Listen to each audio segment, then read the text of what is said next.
Valor to me. Hello everyone and welcome to my channel. So my name is QuinnAD and this is my Ultimate Quinn Guide Part 1 introduction. Now, before I get in with my guide, I'm going to quickly give some backstory to myself. So, my Quinn endeavor really took off in Season 8, where there's a screenshot from 3 different stat websites, OPGG, League of Graphs, and LOLskill.net, and I held account for rank 1 Quinn NA on all 3 sites, all through Season 8. There's me at the top, and Tyler 1, number 3, where he belongs. I'm all kidding, this is all banter, I love you Tyler 1, don't hate me. Ow! Where'd you find this build? I looked at the top, I went to OP.GG, I looked at the top Quinn players, and it wasn't myself. So firstly, I threw up in my mouth. I was like, wow, wait a minute. I really dropped that far? But then after I was like, okay, who is this other Quinn? And his name was like QuinnAD carry or something. And he went this build. I actually like it a lot. It makes sense. Then, Season 9 boys, our endeavor went up even more, and we held accounts for rank 1, 2, and 3 Quinn NA last season, all consecutively. All these accounts are me. 2 Grandmaster accounts. This one was 435 LP Grandmaster, and this one was 350 LP Grandmaster, both at the same time. So if I played on one account, that's technically 700 LP, but I don't know why I just play on a lot of accounts because I get bored. And my win rates, there they are. And last season, I also hit my goal and hit rank number 1 Quinn World. This site I put for World, and this is LOLskill.net, so this factors in a lot of things, and it prioritizes rank above everything. So I was ranked number 1 Quinn World in Season 9. And now, in Season 10, this is me right now. I just started. I only played 65 games, because I really just been focusing on building my guide and my spreadsheet. So I didn't really play too much, but at 59% win rates, Grandmaster, rank 1 Quinn World, or sorry, NA right now, and we're trying to climb that up even more. All right, and aside from looking like a snack, you know, we're getting all fresh for the guide. And my backdrop, we got our Heartseeker Quinn poster that I have on the back of my stream all the time, which I always hit with my chair, you know, because we're a boomer.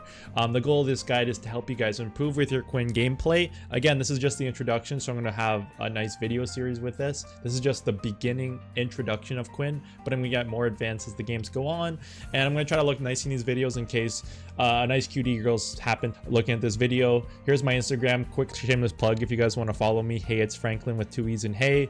And aside from getting LP, you know, we get the women too, hopefully, after this video that goes up. I'm just kidding. Anyways, here is my guide, and I hope you guys enjoy. So if you follow this guide correctly, your Quinn gameplay will turn from this. I don't need a flash. Who needs a flash? Who needs a flash?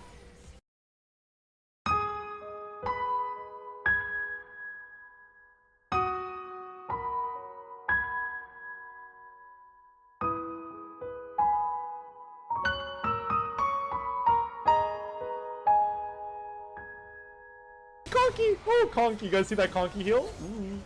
Ooh, the Conky heal. Oh, I'm gonna smurf on someone. Watch this. No HP? No HP? No. How I'm a clown. How I'm a clown. How I'm a clown. Tell me, how I'm a clown. Tell me, please. I would like to know how I'm a clown. Fuck, how I'm a clown. Come on, man. To this. Oh, fuck. I'm dead here. Glacial slow. Glacial, baby. Glacial.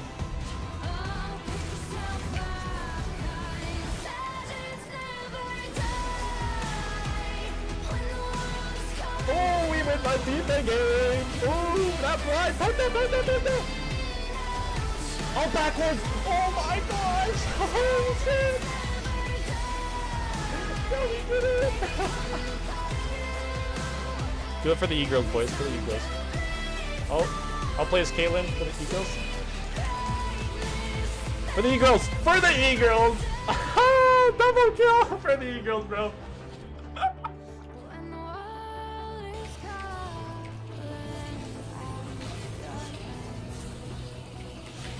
Oh, look at that! Oh my god! You see that? Kill our whole team. Real quick.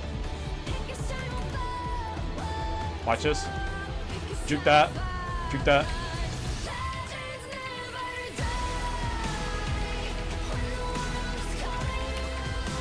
Valley, very balanced, by the way. See, people ask, why do you go Wits End? Why do you go Wits End, boys? that song. Okay, we'll go with it. You know what? You play this song. Why were we shooting? One second. Why? One sec, wait, oh, we gotta focus. He's gonna kill me. He's gonna kill me.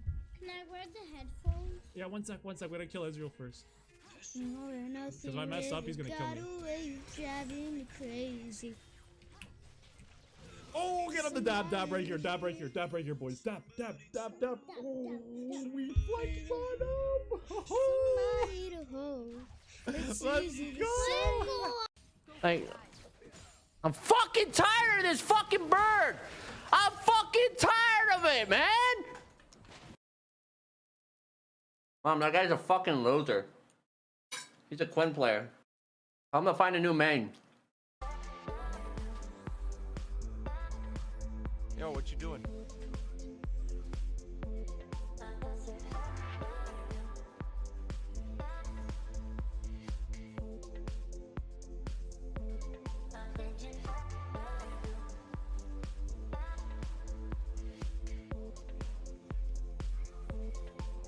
Really? She doesn't have fucking boots! What the fuck? And now you're wondering why bruisers can't fucking play in top lane. Imagine I was a bruiser. Imagine I didn't have this shitload of damage. Imagine she could build like Ninja Tabby and shit and just shut me down. Imagine that. Imagine that.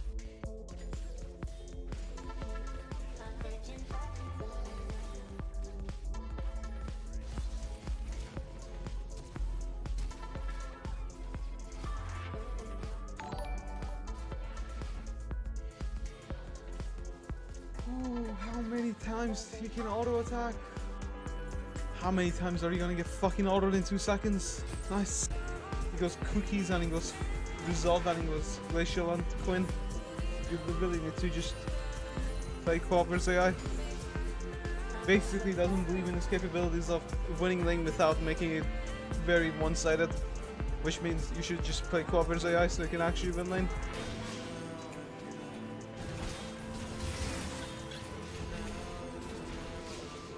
Jesus, man! This champion matchup is really fucking skillful.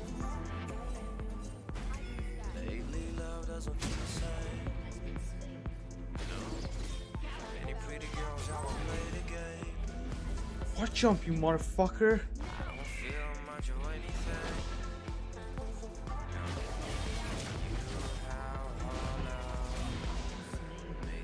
Holy fucking shit, bro. This is so dumb. This is so dumb. It's literally just glacial into this. And you just can't fucking move. Unless you have your flash, dude. Champion matchup is so fucking stupid.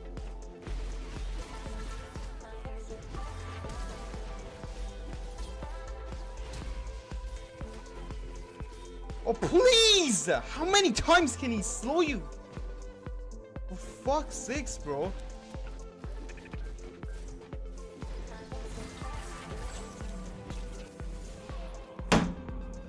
Ah! Just look at this shit. Okay, so here is the table of context for this guide. So I want you guys to rewind back to this part in the video. I'm gonna have timestamps down below for every single part that I write right here. Everything will be in timestamps, but this is the table of contents of what this guide is going to entail. I have the written text right here. You guys can pause the video and read it if you want. You can go down to down below, and I will pin the comments of the timestamps. But essentially, I'm going to give a brief overview. So what this guide will entail, first things first, I'll explain why you want to play Quinn, benefits of playing Quinn. All the asterisks are going to be the main focus of it. I can't figure out how to bold on this, but it's okay, we're just a boomer. So right here, first things first, why do you want to play Quinn, benefits of playing her? Here are the benefits written out, but I'm going to talk about that in the guide, and that's what the first start is. Why play her? What are the benefits of it? Next, we're going to transition to Quinn's ability rundown. So to do this, I'm going to start off with a text overview. In this guide, I'm going to go show the actual numbers and the written ability of Quinn, talk about it, give some thoughts, and answer the age-old question, why do I go W max Quinn? I get this question so often, and I'll explain it at this portion in the video. Again, timestamps down below for all of this information, but I'm just giving a brief overview. Next, we're going to go to Quinn's gameplay. So after the ability rundown, transition to gameplay, and I am going to talk about all of this information in the next part of the guide. This is the main part of it, and just little things you guys can skim to the parts you're interested in. That's why I want you guys to pause the video here, and you can skip to the part where you're interested in. For example, if you want to see me break Adrian Riven's ankles with one of my Quinn mechanics, you can go to that part. If you want to learn if any of these things appeal to you, like little combos that you think, oh wow, I didn't know that Quinn can cancel blast cones with her E, you can skim right to that part. Use this as like a guideline for the parts that you're interested in. If you don't really have time to watch this whole guide, I have it all laid out right here, and I'll have it laid down below. So the focus of this guide is supposed to be a beginner introduction, but I got a little carried away and I made it kind of more advanced than I wanted. So here's a lot of content and I made it longer than I anticipated, but that's okay. And the final part of this video, explanation of keystones. So these are the keystones I'm going to be talking about. I run every keystone here except for Grasp, Halo Blades, and Electrocute. I think these two are better for mid lane, and Grasp I think it's really good, but I'll explain why I don't necessarily run it anymore at the end of the video. But the whole point of this is just to explain the keystones I run, the goals of them. But if you're really interested in the keystones, I want you guys to go to my matchup guide. I will have this in the description of every single YouTube video, and I have it on my Twitch channel. If you put ! guide, it's up there. I have it in my YouTube community tab. It is everywhere. This is my Quinn matchup guide. So far is just for top lane matchups. So if you want to see what keystone and what build I run in what matchup, and how to win each matchup, I give text thoughts of quick thoughts, ability orders, and interactions that are going to help you win. On the side, I have clips of full game match plays and matchup interactions that will help you win the lane. Like for example, how to cancel a Kali E, how to cancel Camille E, how to play the matchup, how to bait out her E by using your W max movement speed to help win the lane. That's what my matchup guides entails on. So this is the granddaddy part. If you guys really want to see how I play her and how to win matchups, go to this, click this link. But the portion of the video, I just talk about a brief overview of the goals of these keystones. And let me make this one thing clear before the guide starts, is that with this is how I play Quinn. It's not necessarily the best way. The best part about our champion is how versatile she is. So if there's some parts that keystones that you find that you don't really like as much, that's okay. I just want you guys to try them out, and if you guys like it, go with it. Just adapt it too. You can adapt the builds how you like, but this is just how I play Quinn for all of those that are interested. Alright, and so without further ado, here is my Quinn guide. Before I begin, if you guys can drop a like, sub if you're interested in Quinn, follow my Twitch channel, twitch.tv/QuinnAD. I make my Twitch channel educational, but we have fun here and there, and I'm trying to really build a helpful community. So I talk about this in the end of the video. I'm going to talk about it one more time. If you guys are interested, you guys can join my Discord community. I have the link down below, and with our Discord community, I think we differentiate from other champion mains because, like I keep saying in this guide, Quinn is one of the most versatile champions in the game, and that leaves us as mains, gives us really big asset, because essentially what we can do is we can create builds, because with Quinn there is no pro players really to look up to, because there's not many that play her. So there's only like Khan, but he's only played her a little bit at Worlds. The Shy, they don't really play her too much. They don't really see Quinn in professional play, so there's not really places to look up to of where to find good builds and everything. And since she's so versatile, it just leaves a lot of people confused what to build, what to play on her. And even though I have my own playstyle, doesn't necessarily mean everyone should play the way I do. So that's what my Discord entails on. So what we do is we come up with builds together. Okay, we come up with builds together, and a lot of times I use the builds that my Discord community comes up with. Okay, I'm going to talk about that more in the end of the video with this Discord tab, but that's just a little shameless plug for my community. I really like the goals of it and how informative and helpful it is. You guys contributing your thoughts together, and if you guys are interested, you guys can join, and I and my community would love to have you. So here is my guide. Okay, so I'm going to begin this guide by answering the question, why play Quinn? What are the benefits of playing this champ? Or what are the benefits of putting and investing your time into mastering and improving yourself with this champion? So I'm just going to go over a comprehensive list of the reasons why I enjoy this champ and why I think you guys will as well, and why she's worth the time. So I'm going to start off. One of the most rewarding things about playing Quinn is that you are going to tilt the living hell out of your enemies almost every game. you are playing what they call a cancer range top laner, and if you want to make your enemies tilt like I do with Hashinshin, then this guide is for you. Next, Quinn is a champion who can carry games. Okay, this is a big asset for a champion because a lot of times in solo queue, especially right now in season 10, a lot of champions, when you gain leads, they don't have the same carry potential as other champions. And what I mean by this is there are a lot of champions in the game who, even if you win lane phase, you get heavily outscaled by the enemy team, like 80 carries, and you get kited indefinitely and all that. So there's a lot of champions who have strong assets in early game but not as strong late game, and vice versa, right? Quinn is one of the unique champions who can play every single role that your team needs, as well as has a power strength from every single part of the game. So Quinn's early game is incredible. She has an amazing level 1. She's a champion who can run Ignite, and that's a big asset because most times when you're playing top lane, you're going to play against champions who run TP. So you have an indefinite advantage right there.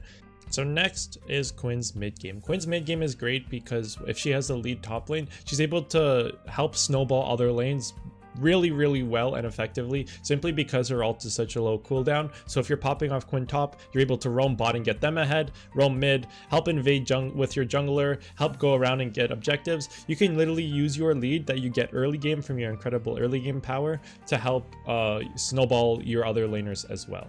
Next is, contrary to popular belief, Quinn also has a great late game as well. And the biggest reason why her late game is incredible is because, unique to every other champion in the game, Quinn can literally play every single role that your team needs. So, for example, if your AD carry is inting his face off and your team really lacks the DPS, if you're popping off with top lane Quinn, since you build her as an AD carry like I recommend, you can play the role of an AD carry. You can play backline, and since Quinn has amazing kiting, she's able to pop off in team fights and kite anyone that goes after her. Next is, if the enemy team has a fed carry on their team, like a Jinx, Vayne, Kog'Maw, any champion who's squishy and really popping off and your team's unable to kill them, Quinn can play the role of an assassin if your team needs it for that game. You can flank backline and you can one-shot the fed carry better than a lot of champions because Quinn's mobility from her ult and her blind, if you land the blind, you're able to just love tap them, and you're able to pop off and provide what your team needs. Next, Quinn can also be a split pusher if your team needs so. So I'm going to say in a sec that about Quinn's 1v1 power, but since she's a very good menace in 1v1s, she can also create split push pressure with her ultimate. So if your team is losing every single team fight and you just find you're unable to win team fights, you can adapt to split push and create pressure on the map, use your ult to juggle minion waves to create pressure all around the map, and go for backdoors and go for turrets. Basically a big asset about her is she doesn't need TP to do so, so you're able to, if you know macro, control the map really well and get a lot of objectives for your teams if your team is unable to team fight. So she can play flexible and adapt to any single role that your team needs for any given game, which makes her a great solo queue pick. So on top of her being a unique champion that has a really good early game, mid game, and late game, all together a complete package, Quinn is arguably also the best 1v1 champ in the game due to her versatility. So this is a very strong claim, and I know at first impression a lot of you guys are going to disagree with me. However, the thing about Quinn is that she is one of the best, if not the best, duelist in the game, and I'm going to make that claim. The reason is because how I play Quinn is I change my build based on my matchup. So for example, if you think about champions who are very good at 1v1s like Fiora, Jax, Camille, any single champ you can think of, Ryze, Syndra, Vlad, all that have incredible scaling ultimate duelist. The thing is, the way I play Quinn, if I have those matchups top lane, I vary my build to the point where I can 1v1 all of those champs late game contingent on my build. So it's super easy. For example, Fiora, I run a Glacial build, which I'm going to talk about more in this guide, which renders her completely useless late game. She cannot touch me, and I'm able to completely outduel her. And a lot of other champions are the same thing as well, because the part of Quinn's kit is that her blind makes it so that the enemy champion can't retaliate. So if you're playing against a ranged champion, who is very fed, very strong, has incredible scaling. If you land your blind on them, that is 1.5 seconds where they can't deal any damage to you at all. And since you are playing an AD carry with incredible damage, 1.5 seconds is all you need to one-shot them. So if you land blind on them, yes, they might do more damage than you. They can attack you for 1.5 seconds, and now you can one-shot them before Nearsight wears off. Quinn's E cooks all melee champs, so any melee champ that you think that can jump on you and kill you, Quinn's Vault is literally a counter to gap closers, so those champions would jump on you and you can just use Vault to counter them. So Quinn has 2 parts in her kit. She has a Q that can counter ranged champions that are super fed late game, and Quinn's E, which can counter melee champions who are super fed late game, which makes her the ultimate package in 1v1s. So another reason why you would want to pick up Quinn and put the time into learning her is because she has basically no losing matchups 1v1 pre-level 6. Okay, so how the early game works with Quinn is that you can dumpster every single champion in the game and have lane priority over them. And lane priority, I'm going to go over that in later videos, and how to use that effectively with Quinn, is you having lane advantage and pushing the wave quicker than your opponent, so then you can rotate if you need to and all that. So Quinn's able to outpush basically every champion in the game, and pre-level 6, before they get their ultimate, Quinn has the edge, where your only fear is basically jungle ganks. The only 3 champions that are kind of maybe skill matchups are Teemo and the 2 trends right now as I make this video, Kalista and Lucian, which are meta. Those champions are only skill matchups. They are not losing matchups, but those are the only 3 champions at the moment where they're a little bit tougher than other ones, because if you miss your blind, they can punish you if they're good players. But every other champion in the game, any single one, you have the hard edge from level 1 to level 6. So that's a big advantage as a champion, because you don't have to worry about playing in a losing matchup, because you will have the strength over your opponent in the first 6 levels of the game until ultimates start coming, which is a really big asset, because if you put the time into mastering this champ, you're going to find that you're going to be winning lanes so often because your only fear is getting ganked by junglers. So if you can learn how to avoid jungle ganks, now you're going to be able to heart stomp your opponents a lot easier now. And also because you have ignite advantage, you're able to get a lot of early game solo kills, which a lot of other champions really can't do that. If you're like a Renekton main and you play against like a Teemo or a matchup that's a counter, any champion like that, they have hard counters where level 1 to level 6 they have to play farm lanes. Like Nasus, you basically have to give up lane priority at the start of the game every game, basically, because you have a horrible early game, right? Quinn doesn't have that fear. She has priority against every champion, and putting time into her means that you're going to find yourself winning lane a whole lot, which is very big, because right now the nature of solo queue is trying to carry your team, and this champion has a lot of carry potential since she has this lane dominance that other champions simply do not have. Okay, and now we're going to the fun part. Quinn is one of the fastest champions in the game. Okay, her ultimate literally defines macro.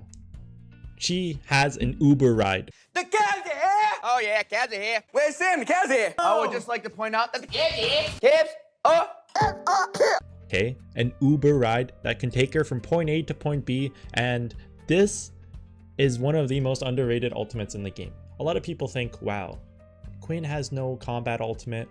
She is so useless. Oh my gosh, other champions have ultimates, you don't. Wow, why would you play this champion? Because if you can learn how to use this ultimate, you are going to never want to play any other champion in the game.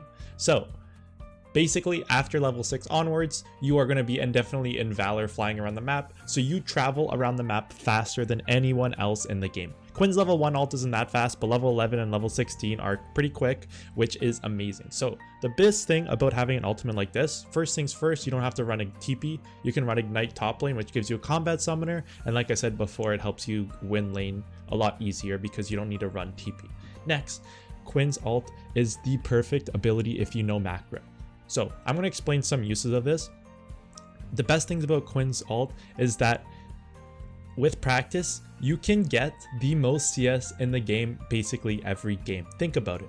Other champions might be able to push waves a little bit faster than you, but as the game progresses, when you can wave clear pretty quick, you are literally the fastest champ in the game. So you can get to the waves faster than everyone else. So put this in perspective, if your goal is just to improve on CS, you can get to those waves faster. So now your CS numbers are going to amplify like crazy. And if you know how to utilize this and pressure with that, you're going to find that you're going to get like 100, 150 CS, maybe even 200 over your enemy opponent, which is incredible. And this means that, especially since they did solo lane XP buff with season 10, you're going to be hella high level over everyone else. So that's why in games when I play Quinn, if I'm having a decent game, I always end up like 3 to 4 levels on my enemy top laner, simply because my ultimate allows me to collect a lot more CS than them. And since CS gives more XP now, I am not going to amplify my lead like crazy, which makes you a monster because you are just always going to be one of the highest levels in the game if you're having a good game. Other champions can't get there, you can. That is incredible. Another part about her ult that's amazing is that if you're good at macro, you can have an amazing impact on the game. So I'm going to talk about this more in depth, but just in the introduction part, Quinn's ultimate allows you to pressure the map like none other. So if you're playing a game and you want to group up for Dragon, Quinn can use her ultimate before Dragon spawns to fly top lane and push 1 to 2 waves before you group with Dragon, because you're able to travel around the map like that. And by doing so, the enemy top laner is going to have to catch the wave or they miss a lot of XP. So you're able to pressure the map by pushing minion waves simply from your ultimate, and other champions can't match that way. So if you can master this, you're able to create so much pressure on the map, which can help your team get objectives and get turrets and get dragons and all that, which is really incredible. And I'm going to go over that more in later videos. So now the final reason to pick up Quinn and put the time into her is because she is one of the most rewarding champions in the game to one trick. For now, as we make this video, she has she's never going to get banned out basically, and she is never going to get picked. So you can viably one trick her because no one's going to take your champion or take her out basically, which is really good. Second thing is she is the most versatile champion in the game due to keystones and builds and role diversity. So to start off, Quinn can play 4 roles viably: top lane, jungle, mid, and AD carry. Supports trolls, so I don't count that as a role. That's 4 roles you can play viably, so if you get auto-filled, you can play the role. The next thing is that her build and keystone diversity is like none other than any other champion in the whole game. And last season I ran in my Keystone video that I'll put in the thumbnail right here. Last season I ran 10 Keystones with her, and this season a lot of Keystones got nerfed, like Aftershock, so it's not as good anymore. But there's still so many Keystones that this champion can run, and right now I run a whole lot in high-low based on matchup, which other champions can't do. So like for example, if you're playing a top laner like Jax, you can't really change his build or keystone too much. You got to play the same playstyle basically every single game, which really sucks because if you're playing a losing matchup, you can't really do anything to change that.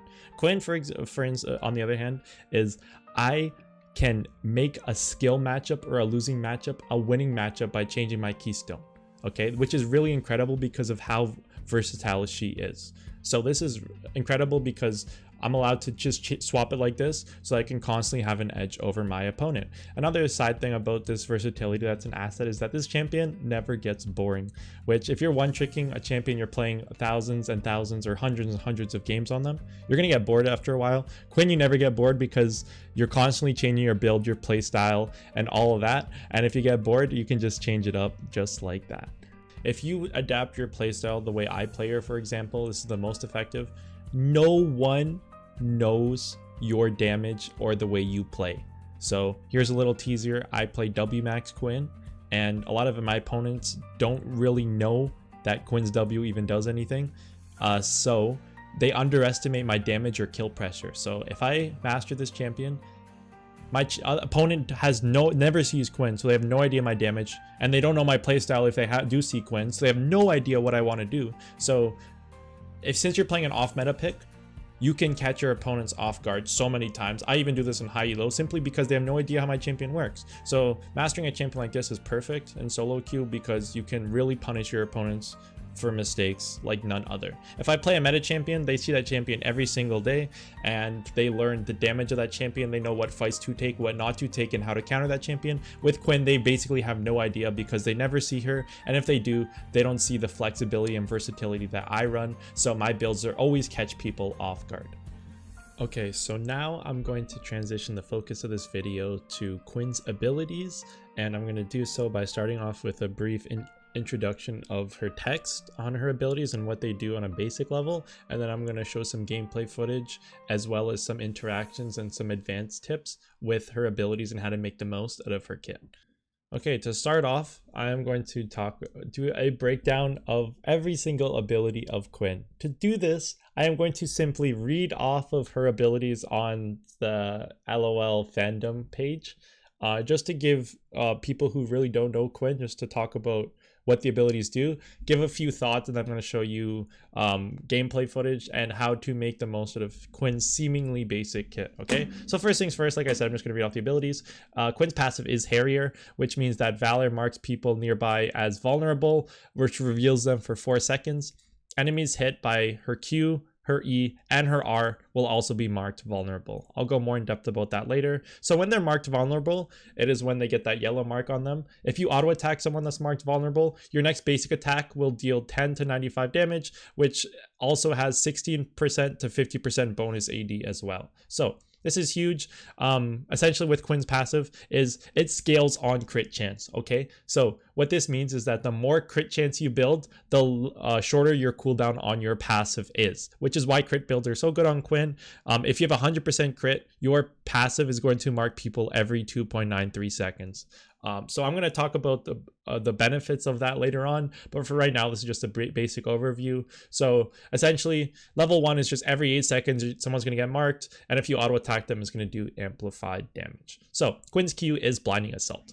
What Quinn's Q does is when you throw it, it goes in a straight line, and if it hits an enemy minion, it is going to stop there. But if it hits an enemy champion, it is going to Nearsight them for 1.5 seconds, okay? It doesn't go through minions, unfortunately, wish it did, but that's really important to note.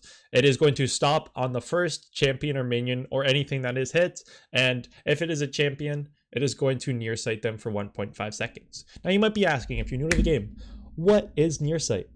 Nearsight, 3 champions in the game provide Nearsight: Quinn, Nocturne, and Graves, and I argue we have the absolute best Nearsight in the entire game.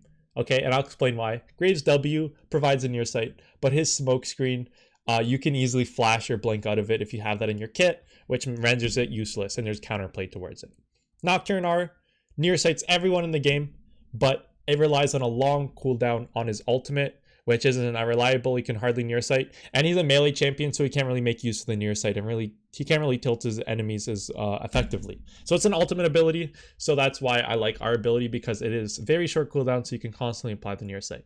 Quinn's Q, if you Nearsight them, they're going to be Nearsighted, and the only way to get rid of it is QSS. Okay, and no one thinks to QSS are blind, even in high elo. If I blind a Fed Vayne, he can't do anything for 1.5 seconds, and they don't think to QSS it, so essentially he is useless for 1.5 seconds. So I'm going to talk about, again, the benefits and the uses of her Q, but for right now, we're just going to talk about that. If you blind a jungle camp, it makes them unable to attack for the same duration as well, which disarms them, which is pretty good for jungle Quinn. If you blind like a blue buff or any jungle camp, that champion that is hit will not be able to attack for 1.5 seconds. So now, my favorite part about Quinn's kit.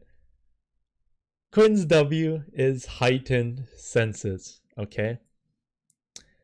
What this means is that I'm going to talk about, it's got a passive and an active. I'll talk about the active first. When you press W, Quinn's W reveals the surrounding area for 2 seconds. The radius is 200 units, and the cooldown is fairly long, okay? So this ability is very good for Quinn's kit, because a big part of you is an assassin, and a lot of people try, if they're hiding in bushes, Quinn's W is going to reveal them. It's sort of like Ash E, but it doesn't go as far, but it reveals the surrounding area. I like it more because if you're fighting at Dragon or Baron, Quinn's W will be able to reveal anyone trying to steal it if you're using it, which makes it a very useful tool. And if anyone's trying to cheese brush, Quinn's W will be able to detect them better than basically any ability in the game, because if you're using the blue orb, you have to guess which bush they're in. If you're using Ashy, you gotta kind of guess which bushes they're in. Quinn's W will reveal anyone in the surrounding area, which means you can detect the cheese a lot easier.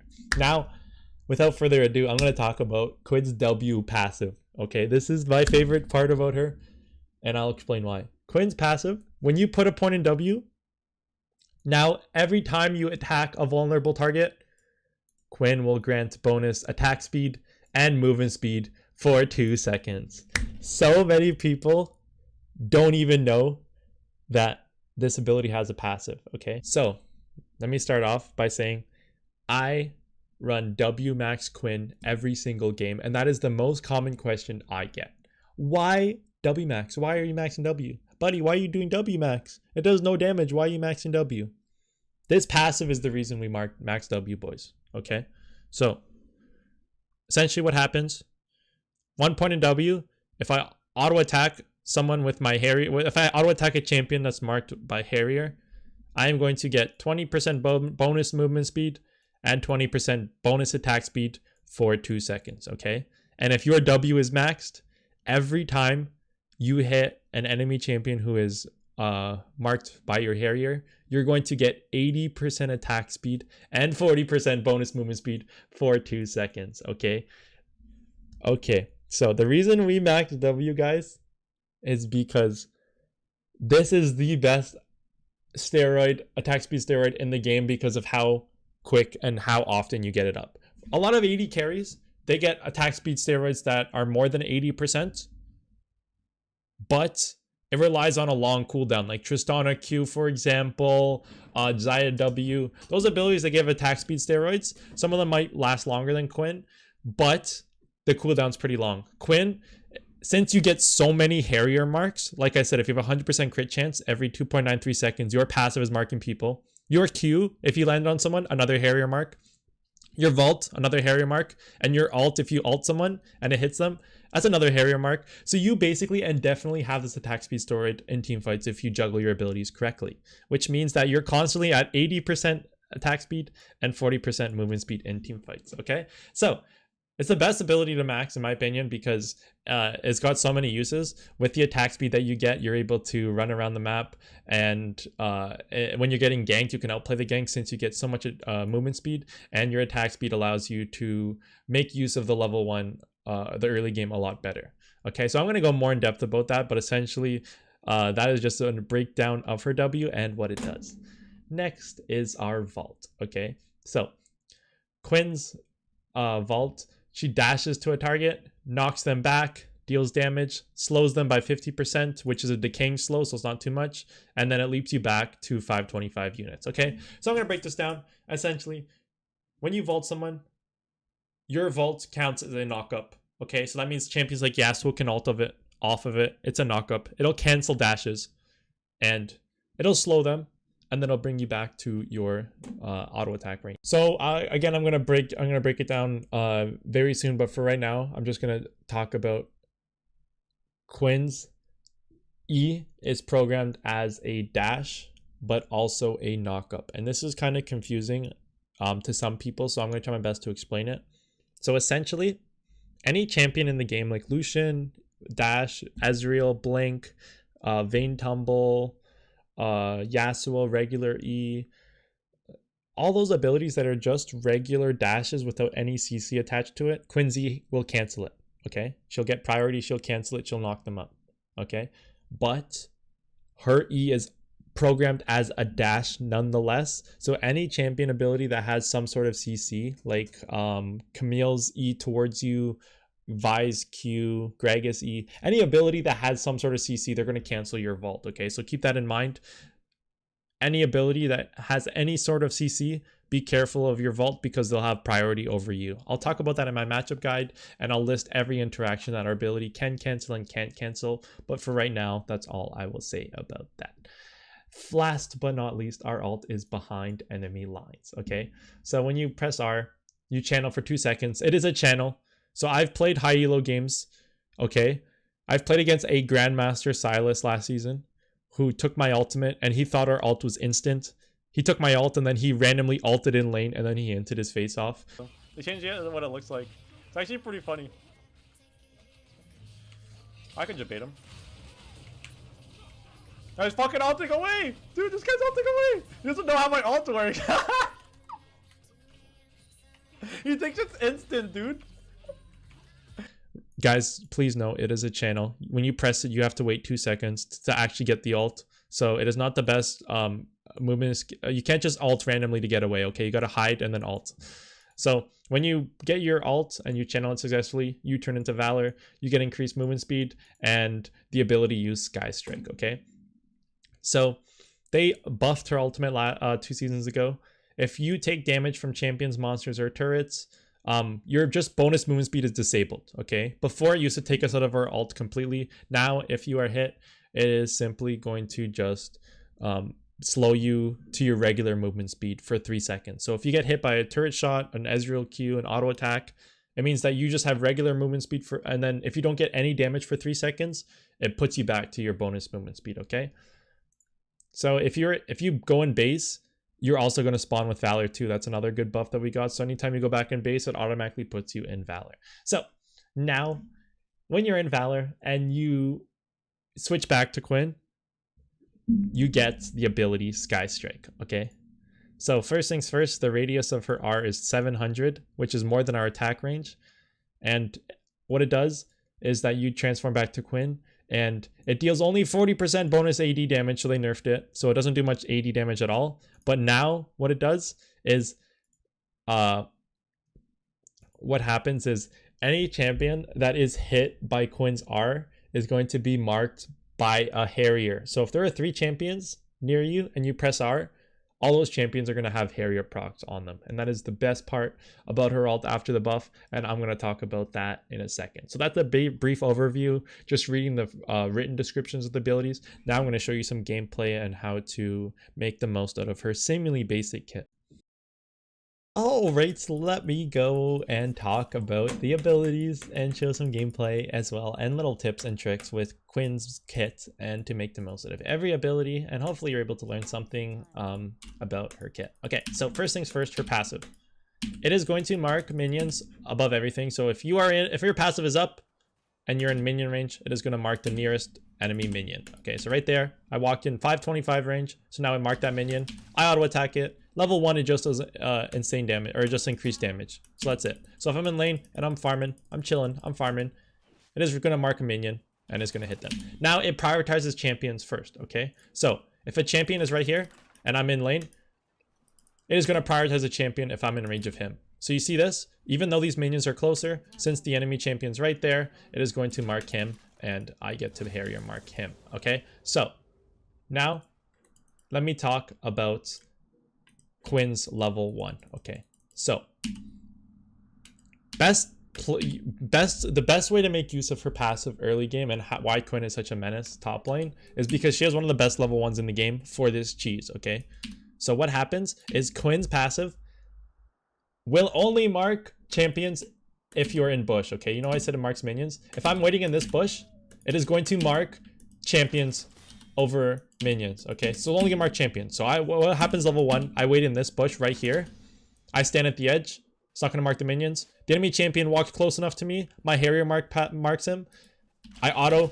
and if I have PT, I can go for armor auto. And right there, look at all that damage I just did. 181 damage just from my level 1 combo. And the best way to use the level 1 is to do your auto combo, your double Harrier proc. Okay, how to make use of her passive in lane is you don't want to waste it. Okay, so play around your Harrier cooldown in lane. Okay, so this is really big. So if it marks them, auto attack them, it shows the cooldown right here. So when I'm laning, I am going to pick my trades accordingly despite this. So around 2 seconds, if it's marking up, I'm gonna walk close to him. So by the time the passive comes up, I'll be in his range and then it marks him. Okay, so this is really big because it helps you to get the most out of your trades in lane. Okay, instead of just going for random trades when your passive's on cooldown, try to go for those trades when your passive's up to make sure that you win the trade a lot more. So for example, we'll pretend we're laning. Right here, my passive's gone. I'm gonna be last hitting, farming the minions, staying back. My passive's marking up. I stand a little bit closer to the enemy champion. Now, right now, it is going to mark him and I can go for him. So you guys, does that kind of make sense? So while I'm laning, I'm last hitting, I'm playing the game. And then when I passive out to mark up, I walk closer towards the enemy champion so it marks them. And then I can get my passive mark on him basically every single time. Okay, so now I am going to talk about RQ and show you what RQ looks like. Okay, so we're going to spawn an enemy dummy right here.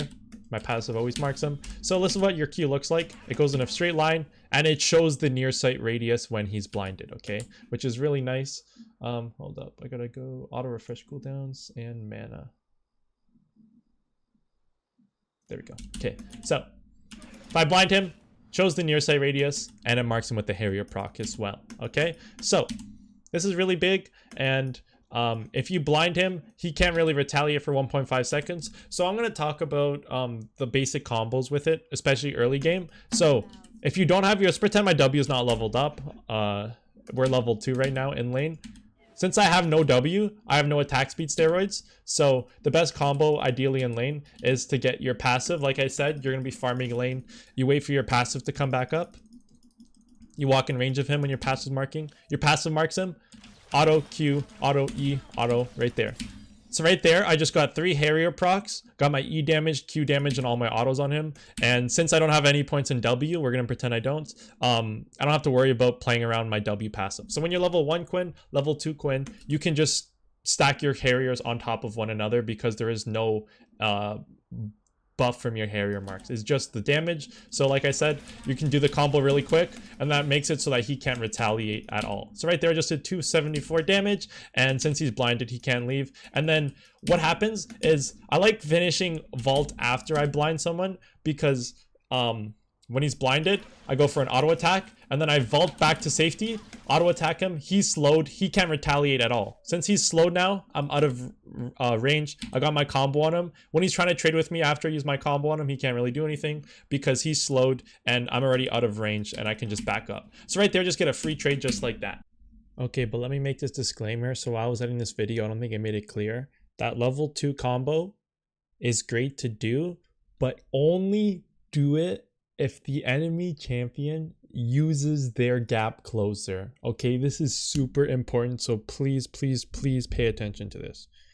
Only use, so level 1, you are free to use your vault aggressively. I can use my vault level 1 because basically no champion in the game has a gap closer, and if you want to be very sure about that, let's pretend we're playing someone like Set or Darius.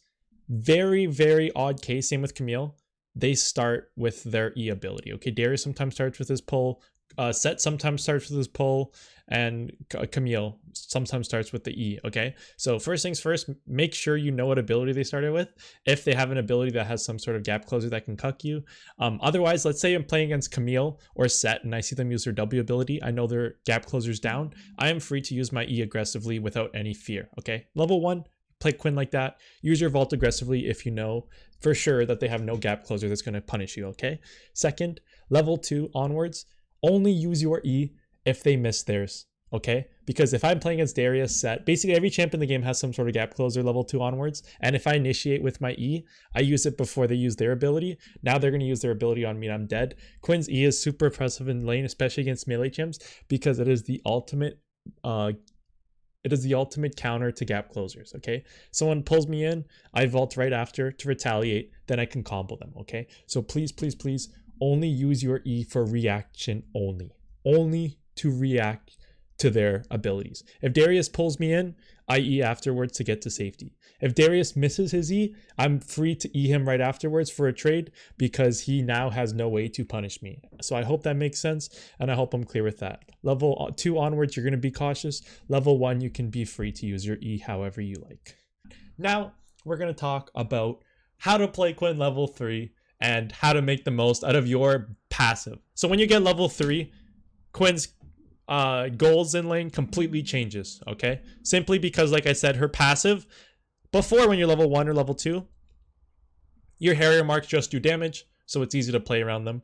But now, when you put a point in W, your Harriers all give you a little steroid, okay? And it's very important to play around this steroid, okay? So, every time I hit a Harrier mark, it is going to consume me attack speed and movement speed steroid for 2 seconds, okay? So please, when you are playing and you want to make the most of your DPS, play around your steroids, okay? I'm going to show you what not to do first, okay? So right here, if I auto him, Q auto, like I said, the combo right there, I just wasted so much DPS because I just used my whole combo right there. 274 damage, simply because I just used my Harrier procs. But the Harrier procs all last 2 seconds, so you want to play around that. So I'm going to show you. You want to make sure that you wait for 2 seconds, and then you use your abilities. Right here, I'm DPSing them for 2 seconds.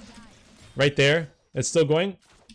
And then right there, it's still going. So play around this thing right here. You want to make sure that when you're trying to DPS, you're not stacking your cooldowns. You wait for your Harrier passive mark to go away, your steroid, you wait for it to go away, and that's when I apply another steroid mark on him. Right there, it goes, and then right there, it goes. You're going to keep auto-attacking him and play around that to make the most out of your DPS. So I'm going to talk about her W active really quickly right now. So learning how to use Quinn's W is really key. A lot of people just throw this ability out just like it's nothing. It's a very important ability and you want to save it, okay? So let's pretend I'm trying to detect someone, or if I think I'm getting ganked. Don't just W randomly. If you have the opportunity to, make the most out of your W. If you're not sure of the range, simply all you have to do is just hover your mouse cursor over it, and right there, Riot Games just gave you an indication. So to make the most of her W, if you're in lane, if you're standing right here and you don't know if someone's hiding, let's say I'm trying to go for a pick and I don't know if someone's backing in a random bush, is also why Quinn's pretty good too. So let's pretend I come here, someone's low, and we have to play the guessing game that you guys are all familiar of. I don't know what bush the enemy champion is in, and I want to find him, okay? If I stand right here and I press W, right there, boom, boom, boom, boom, boom, revealed 5 bushes. 5 bushes from one ability. So if he is hiding in a bush, I will see him. If I have my ult activated, now I can find out where he's backing, use my enhanced move speed to find him and kill him. So you guys see, knowing when to use your W and where to use it will help you make the most of it. And instead of me trying to guess which bush he's in, if I W at the right spot, I don't have to guess. Right there, every place indicated. So let's say, like I talked about earlier, the best thing about Quinn's W, what I like, why it's better than Ashe. Let's pretend that we're doing Baron or Rift Herald right here. And someone is trying to steal it. If someone is trying to steal it, Quinn's W will reveal it. Right here, it reveals the whole area, all the bushes, okay? So if you're doing Baron, someone's trying to steal, you will know, because that's what Quinn's W is able to do. So that's why her W is really good for objectives. Make sure to save it and to use it when it's critical, because it's a long cooldown, but it's a very useful ability. All right, and I guess I'm forgetting everything today, so I forgot to make this point about Quinn's W. When you're doing Baron, Rift Herald, or Dragon, the best time to use Quinn W is not at the start. Use it at around 2k HP or less, okay? Simply because you want to press your W when Dragon or Baron or Elder, whatever it is, the objective is at basically almost smite damage, okay? Because when someone's trying to steal this objective, they are going to go in right when the objective is about to die to go for the steal. So if I press Quinn W around 2k HP, I will know and my team will know if anyone's trying to steal, and we can counter him right before he does it, okay? So save your W for around 2k HP and your jungler and team will thank you so much, because if any single person is trying to steal it, your team will know. And since your W gives vision of them for 2 seconds, you have enough time and your team has enough time to engage on them before they can even retaliate. Okay, so I'm going to talk about a little mechanic. I can't really show that in training mode, but I'm going to explain it. So let's pretend that you have a jungler ganking for you and the enemy champion is walking towards the bush and you did not get an assist, okay? The best time to W someone is the very second he walks in the bush, okay? And I'm going to explain why. So Quinn's W grants assists only if you reveal the enemy champion with your W, and it makes sense. I had questions about why, but it makes sense. So think about it like this: if the dummy or a champion is chilling in the middle lane and I press W, I'm not going to get an assist on him because that would be so OP. In every team fight, there's 5 champions. I just press W, I get 5 assists every team fight, right? It literally, that would be so broken. So how Quinn's W works is you only get assists if the enemy champion is out of vision and your W reveals them, okay? So let's pretend that both of these champions end up dying. If I press W right here, I'm going to get assist on this guy, not this guy, because my W revealed him, okay? So if the jungler is ganking for me and I know I can't do anything, the best time is the second he walks in the bush. My W is going to reveal him, so my jungler has help on like to find him. He's going to be revealed for 2 seconds, and I'll get assist by doing that, okay? So the second he walks in the bush, W him, and you will get assist, okay? This is really interesting because a lot of champions, if they're trying to execute, all you have to do, boys, is just try to get close to them. If they get out of vision, you W them. Now you're going to get assist on them. And they'll have no idea. I've done that a few times where the enemy champion is trying to execute. My W reveals them when they're running away, and I can just dip. They'll execute, and I get the kill right there. So there's a little fun fact. That's how Quinn W's work. Just make sure they're out of vision, and then you will get assist. So now I'm going to show you guys Quinn's R. Okay, so we're going to start with this. Like I said, it's a channel. So if I press R, we have to wait 2 seconds, and then we get Valor. And with Valor, I get to fly around with our nice little Valor Uber ride, okay? So let me say this and make this clear. So many people who don't play Quinn, even in my teams in high elo, they think when I'm level 6, I am a speedster. I can fly around the map. I can go roam bot 24/7. I can go everywhere. I'm the fastest champ, okay? When you're level 1 alt, you're not that fast, okay? You are 70% total movement speed. That's it. So you are not as fast as you think. Right now, I have 515 movement speed without boots, okay? It's not that fast.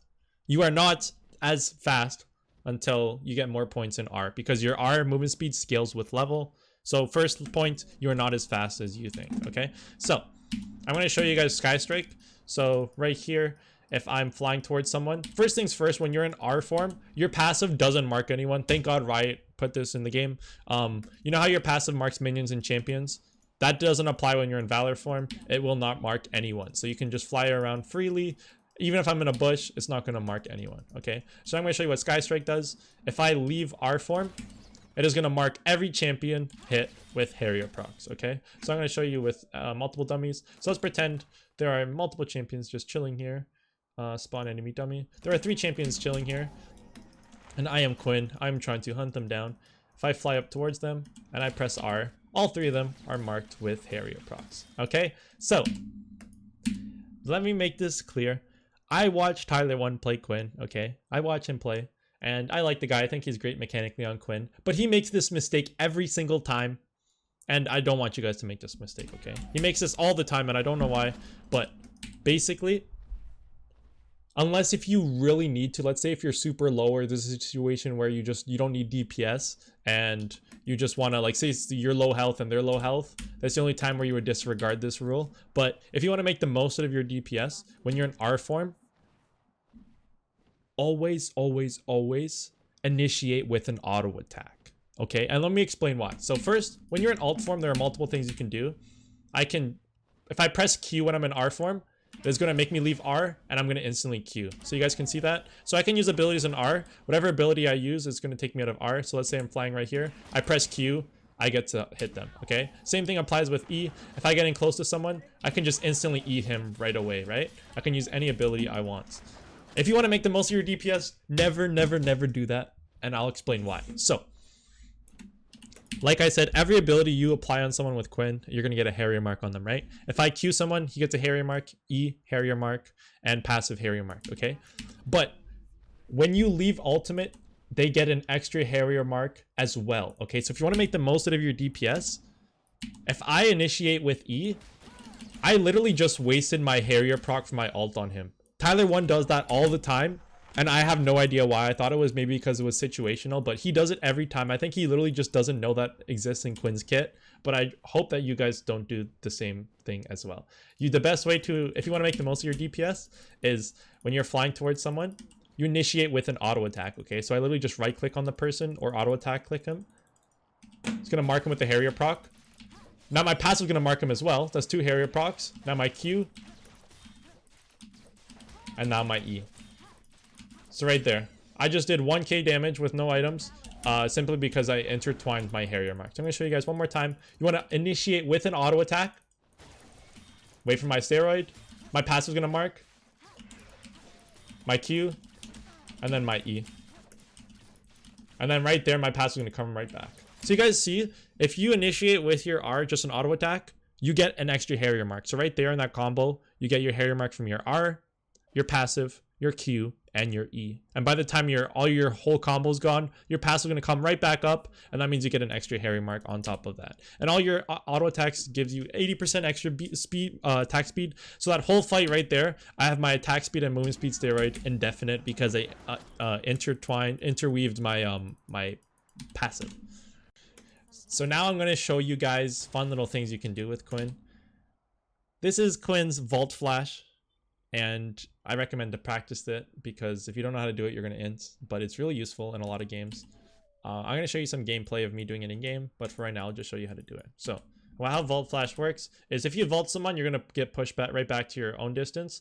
But you can use your vault as an escape that will break people's ankles every time if you can learn this combo. So right here, I'm going to show you. You vault someone, and then you flash on the other side instantly. So right here, I'm going to show you again. Vault, flash to the other side. Right there. If you're really low and they're really low and you want to bait out a skill shot, if I do that, I can juke his skill shot sometimes. So let's pretend that someone's trying to use your skill shot on me. I vault. They're going to think I'm going right back over here, so they're going to throw the skill shot right here. But if I flash on this side, I'd be able to juke it, okay? So like there, vault, hit them, then flash on the other side. So it's important when you're doing this combo or this mechanic that your vault has to hit them first, okay? Because if you don't, you can see it doesn't do damage, right? If I flash too early, it's not going to knock them up or slow them or give me the damage that I want, right? So you want to make sure that you hit them first, okay? So right there is someone ought to do. Now I'm going to show you. You want to make sure that you hit them. When he gets hit, then you flash the other side. He's going to get knocked up and you break his ankles. You want to make sure that the knockup goes off first. So it's good to practice in practice tool to make sure you get the hang of it. Very useful combo, and it can help you in lane. So the best way to use this is the best mechanic I'm going to show you right here. So let's pretend we're getting ganked. I'm on blue side. I'm getting ganked right here. I'm overextending. Like, you know what the Quinn players do, we overextend. Okay, I'm getting ganked. I'm right here. The jungler's right here. I'm like, oh no, I'm kind of dead. I can't really do anything. I can use his body as an escape. Okay, and I'll break his ankles every time. So I'm getting ganked. I'm really overextended. What I do is use the vault flash to get away. So I'll vault on the jungler's body, flash on the other side, and then go to safety. So right here, flash, right here, and now I get to use my Harrier mark, my movement speed to get out. I like running Nimbus Cloak on Quinn because it literally makes you a monster, and it helps those getaways a lot more. Because every time I hit a Harrier mark, I get 40% movement speed. If I vault him, he is slowed by 50%, and then Nimbus Cloak, if I do the flash, I get 35% extra movement speed as well. So let's see how much movement speed I get from all this. So right here, I go. Oh, whoops, oops. I fucked up. Wait, sorry. We all make mistakes, like Hannah Montana said. Right here. I messed up again, Hannah Montana. Okay, hold up. Right there. 525 movement speed. That's basically the same movement speed we get from level 1 R. Even more than that because of our whole combo. And he's slowed, so we basically get that getaway every time. You guys know what it is. Okay, and now I'm going to show an application of this in game, okay? So the combo I told you about is the E flash. To make it even better, land your blind first if the champion has a lock on stun. So this clip is textbook, okay? My boy Chris in Twitch chat, you love it when I say things are textbook. This is a textbook vault flash with the addition of blind, and you'll see why blind can help you. You don't have to use blind every time, but if you're playing a champion against a champion like Pantheon, blinding them first is just one extra step you have to take because he has a point and click stun, okay? Otherwise, the vault flash works, but this clip I will show you right here. So right there, I'm getting ganked by Pantheon. Blind him first. Vault flash right to safety, okay? So I got level 2 ganked by Pantheon. I'm going to play it one more time. If I vault flash, he's going to stun me in midair. I need to make sure Pantheon's blinded first. When he's blinded, he cannot stun me. And then I vault flash to safety. I'll play it one more time. Blind him, vault flash, and then I'm to safety. So he cannot stun me. So you guys can see how applicable this combo is. Please practice it because it will save your life. Okay, now I'm going to show you one more mechanic of it. I messed this one up because I flashed a little bit too early, but you can see how this vault flash can save your life. Just one more application. Just make sure you get the knockup, but even if you don't get it, you can still live. So now I'm going to talk about what to do if it's situational. If someone's low and you're low and you don't really need the DPS, here's a situational combo you can do, which will be very helpful. Okay, so dummies right here. I'm low, they're low. I want to try my best to live. What you do is you blind an E at the exact same time, and it will be your best chance of survival. Okay, what I mean by this, let's say I'm super low and one ability is going to kill me, and I will have all my abilities up, and I don't really need DPS. Or let's say if my team's here and they're going to be able to provide the damage when I can't, I'm going to QE him at the same time, and what happens is he's going to be blinded, my vault hits him, push me back to safety, and he's slowed, and I'm able to get away like this. So I'm going to show you what it looks like. Blind E at the same time, he's blinded, I'm vaulted to safety, and I can run away like that or combo him. So make sure that you use this combo situationally. Your DPS is heavily when it goes down, but it can help you for a lot of cases. I'll show you a clip right here of where you can use that combo that will help you in game.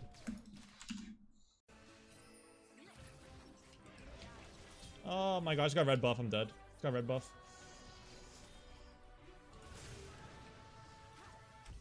Oh my gosh, so close.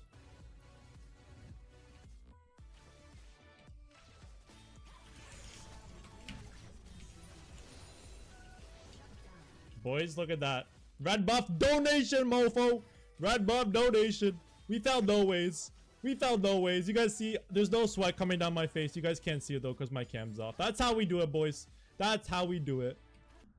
Okay, here's another combo. I don't have a clip of this, unfortunately, but hopefully that I'm able to explain it correctly. Here's another useful thing. It's situational, but it can help you a lot. Let's pretend they have like a Vayne right here. Someone who's full health, has a whole lot of damage, or yeah, he's got a whole lot of damage that he can do to me. I'm kind of low. There's a low health target right here. I know I can kill this guy, but Vayne's coming at me. He's gonna kill me. So what do I do in this situation? I am going to use my blind to blind the champion that does a lot of damage and then finish off the other guy. So if I blind Vayne right here, Vayne can't contribute any damage to me. Okay, so that means I can blind Vayne, finish off this low health target, and then leave, essentially. So use my blind basically for the near sight instead of the damage. Okay, instead of blinding this person and then dying to Vayne right after because he's able to use this whole combo on me, I blind him so that I can finish this guy off, and then when the near sight ends, he's dead and I can escape. So I'm going to show you right here. So I blind him and then I finish off this target, and it will be the best chance of survival because he's blind. Very situational, but use your blind for the near sight if you need so. Don't always greed for it with damage because there are some cases where the near sight's more valuable on some targets than the damage you would get from others. So like there, he's blinded, he can't do anything to me. I can finish off this target and I can leave by the time it goes off. Alright, so now I'm going to talk about blast cone canceling, my favorite thing ever. I'm going to show you gameplay footage because like it's impossible to mimic with a dummy. However, I'm just going to show you, talk about it right here. Quinn's Vault can cancel champions on blast cones, and it is something I've been told that, oh, this mechanic, you can't really program it, you kind of have to get lucky. I disagree, because no matter what elo you're playing in, if someone's walking towards the blast cone and they're low, they're going to hit it right away. So you can, it's still a prediction, but it's really easy to mimic, okay? So if someone's low, they're walking towards the blast cone, you know he's going to hit it. So then you can get used to the timing. When he hits it, how it works is when the champion hits the blast cone and I'm in mid-air, Quinn vault right after the blast cone's hit. If I vault them in mid-air, my vault's going to stop them in mid-air and cancel them from flying over, and then we're able to kill them. I get so many kills by doing this, but it's just important to learn how to do it, okay? So basically how it works is I'll spawn an enemy dummy. If you are standing on the opposite side of the blast cone, it is not going to work, okay? Because what's going to happen, if he hits the blast cone right here, he's going to fly right here. If I vault him when he hits it, the blast cone is going to explode and hit me and fly me back this way, okay? And the angle is important, okay? You want to make sure that the blast explosion isn't near you. So let's say the champion's right here now. If he blast cones right here and I vault him, I'm going to cancel him simply because the explosion's not going to hit me. Alright, so this is an example of the blast cone cancel against the only super top Hashinshin. If you want to see the video, click the card above. My name is Hashinshin, and I am the super top, and I think you are playing Quinn incorrectly. And if you disagree, I will ban you in my Twitch chat.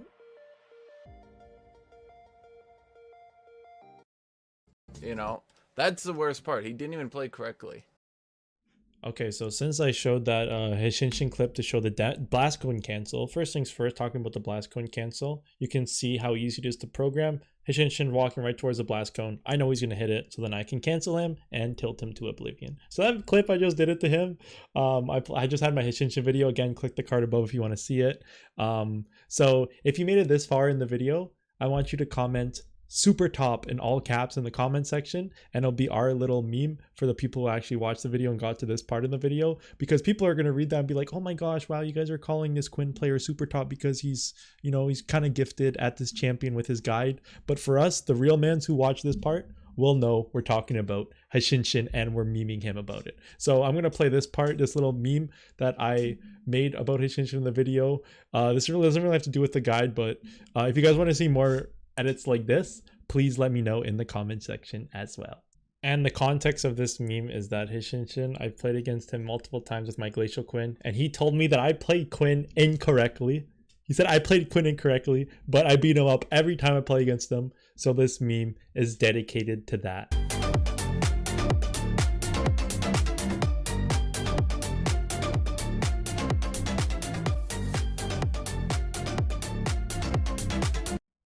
Okay, so I'm going to show a clip of the Blast Cone cancel, and this is a montage that I have not released.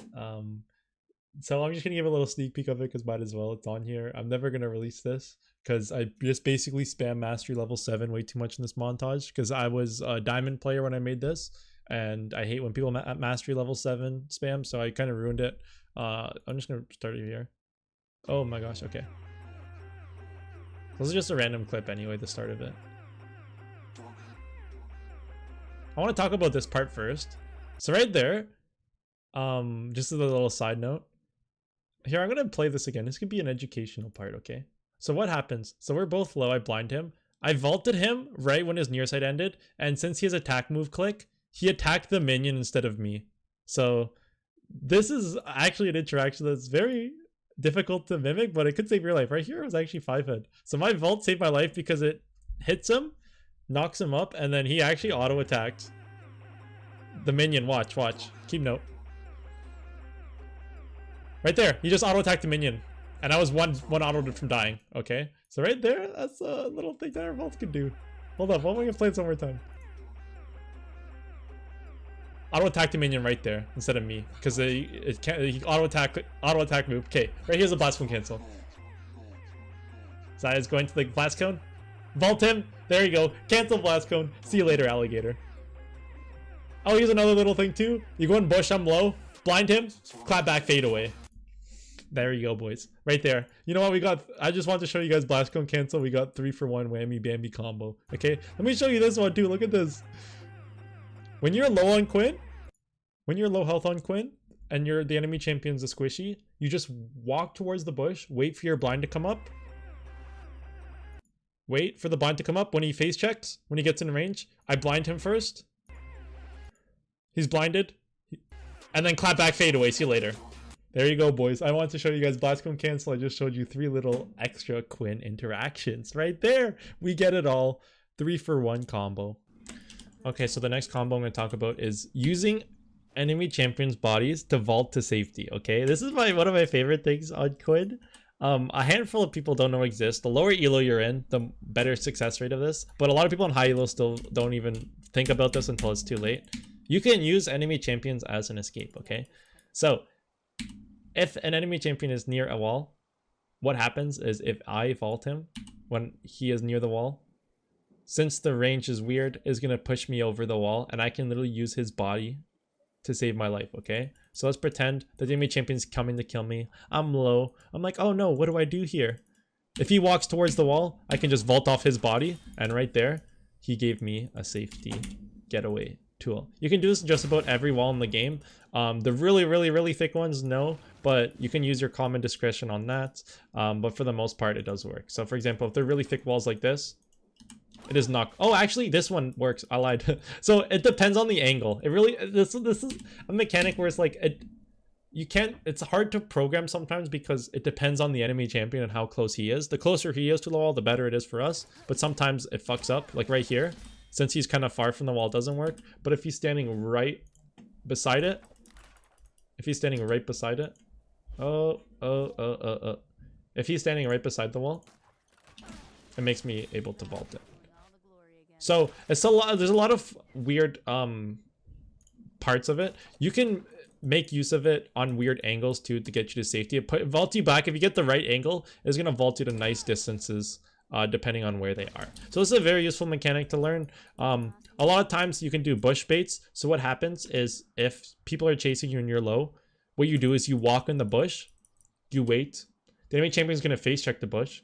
He face checks the bush, and then I vault off of him. It works basically every time if there's no vision. He's going to face check the bush, and then you vault off his body, and you will live. And then he is going to have his ankles broken. He's going to be very sad, and you're going to be one happy top laner knowing that you tilted another champion, another victim on your tilt list, okay? Very useful mechanic to learn, and I recommend to practice that and utilize it in game. No matter what elo you're playing in, a lot of high elo players have no idea that it works, and they don't think that far ahead simply because they don't see Quinn. So you can mimic that quite safely and quite frequently as well. I'm going to show you one more example of the combo, except you can take it one step ahead, just like the E-Flash combo, by using your blind to play mind games with them. Okay, so it's just like the E-Flash. If you're not near a bush, you can do this combo, and it makes the combo even more 5-head, because if he's blinded, he's nearsighted, so he doesn't see you. So what you do is essentially you blind him, you wait towards the wall, he's going to walk towards you without knowing it, and then you get the vault flip on his dead body. This clip, I actually had 1 HP.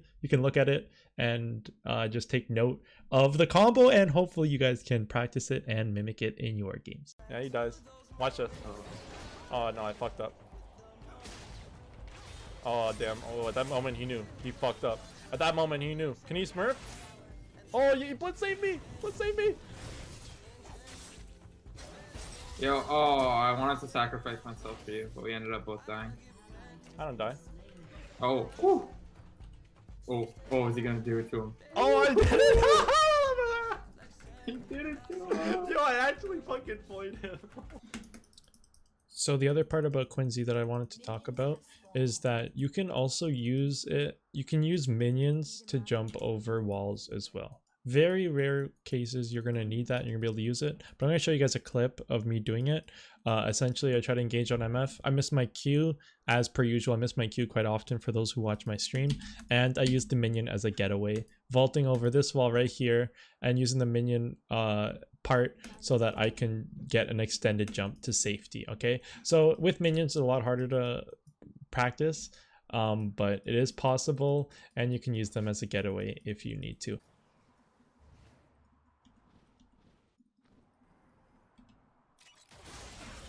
Oh, that's my E. Or that's my Q. Whoops. One more thing I want to talk about dodge or vault too. You can use vault to dodge skill shots as well. Okay, so you go in a straight line and you get pushed back to the part where you started.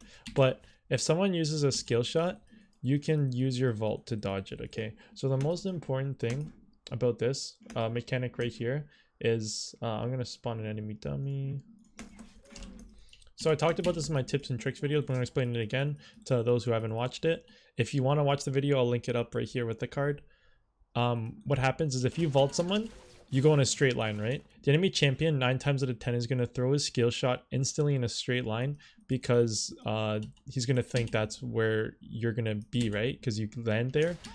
But with your W max movement speed, what you do is you vault someone and then you instantly auto attack them. You get your enhanced movement speed and then instantly sidestep. Okay, so if I'm playing against someone with a skill shot, if I vault him right here, auto attack, quickly sidestep, what's going to happen? He's going to throw a skill shot in a straight line and I'm able to sidestep that and juke it to safety. Okay, so it's a nice mechanic to practice, being really quick with it because they're going to throw his skill shot and you're able to do that. So what I like to do as well, I don't recommend this. This is more for advanced Quinn players, but I told you guys only use vault for to disengage, right? If someone to use it for reaction only, sometimes you're able to use it to catch someone off guard to bait an ability. Okay, let's pretend I'm playing against Urgot. He's my favorite person to talk about for this.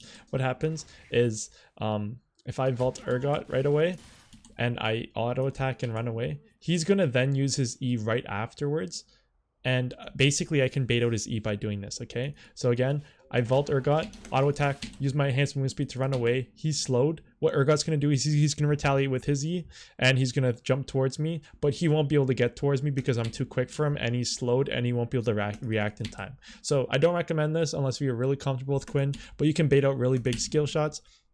And for Urgot, for example, this is huge because what happens is when I do this, Urgot then will be essentially into my team. So I vault Urgot, auto attack, run away. He's gonna try to flip me. He's gonna miss. He's gonna jump towards my team. And if my team's right here in a team fight, he literally just dashed towards my team and ints. He has no escape. He uses gap closer trying to flip me. He greeted for it. He missed, and now he dies. So again, practice that only if you're really comfortable, but sometimes you're able to get away with that. And since you're a lot quicker than the enemy, and you can catch them off guard and bait really essential skill shots as well.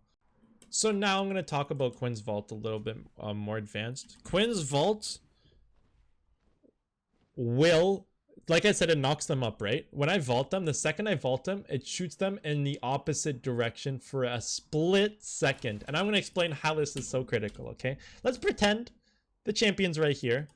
I don't know if it's going to show on the dummy, okay? The Teemo hat's facing this way. I vault him. There you go. There you go. This is a good example, okay? So watch Teemo's body. So he's facing me. I'm facing him. Look at what happens when I vault him. He faces the other direction for a split second, okay? I make him turn to the other direction. And you guys must be wondering, well, who cares? You know, he's just facing the other way. You know, it's like, it's whatever. We're not like Trindamir or anything where if he's facing the other way, I can like W him and make him slow. You don't really have that in Quinn's kit. The reason why this is huge is because you can cuck so many champs in the game who have skill shots, okay? Just to name a few, Cassiopeia is the best example. I've done this mechanic so many times, and it is the most satisfying feeling in the game. It really is. So, Cassiopeia alt is an alt where if she uses it, it goes in a straight line and it stuns you. But if I vault Cassiopeia right before she ults, it makes her alt backwards, okay? So I'm going to show you an example. So Cass is right here. She ults me. But right before she ults, I vault her. Now she's facing this way. So now her ult's going to go backwards. So this mechanic right here, I don't recommend to do it too much because it's a prediction nonetheless. And if you fuck up, you kind of die. But it's an easy... if you're comfortable with the mechanic, it's easy to reprogram. I do it so often. I'll show you a clip right here. Pantheon's super fucking tilted. Oof. Oh, Kaisa, buddy. Ooh, I come. I got you, buddy. I did it! I made it all backwards! You guys see that? Did you guys see that? I just did it right there. I make her alt backwards. I make her alt backwards here. Got it! Got it! Right there, I made her alt backwards. There you go, guys. Ooh, that blind! Time down! All backwards! Oh my gosh! Holy shit!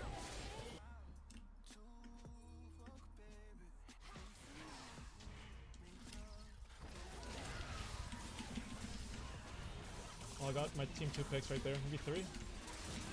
And right there, you guys can see, I make cast alt backwards and cuck her right there and make her alt go away. So this works with a lot of champions, but it depends on the champion, okay? So if someone has an alt like Ashe alt, it's not going to work because she can literally click where it goes. It doesn't matter where she's facing. If I'm Ashe, I can press alt right here. No matter where I'm facing, it's going to shoot right there because that's where I clicked, right?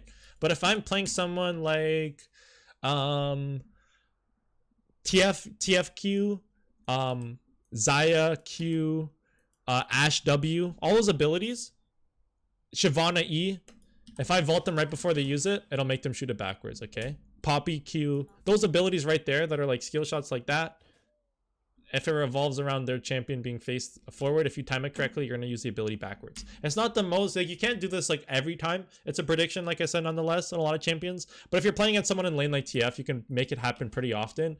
And when you do make it happen, it cannot make you win the fight. Like, if TF's trying to Q me and I vault him, half of his damage is like backwards, you know, he missed it. And his teams would be like, what the hell are you doing? The most tilted players are the cast players. If you can make cast alt backwards, they always question mark like, oh, what is that bug? It's meant to happen, boys. It makes sense. You vault them, they go in the opposite direction.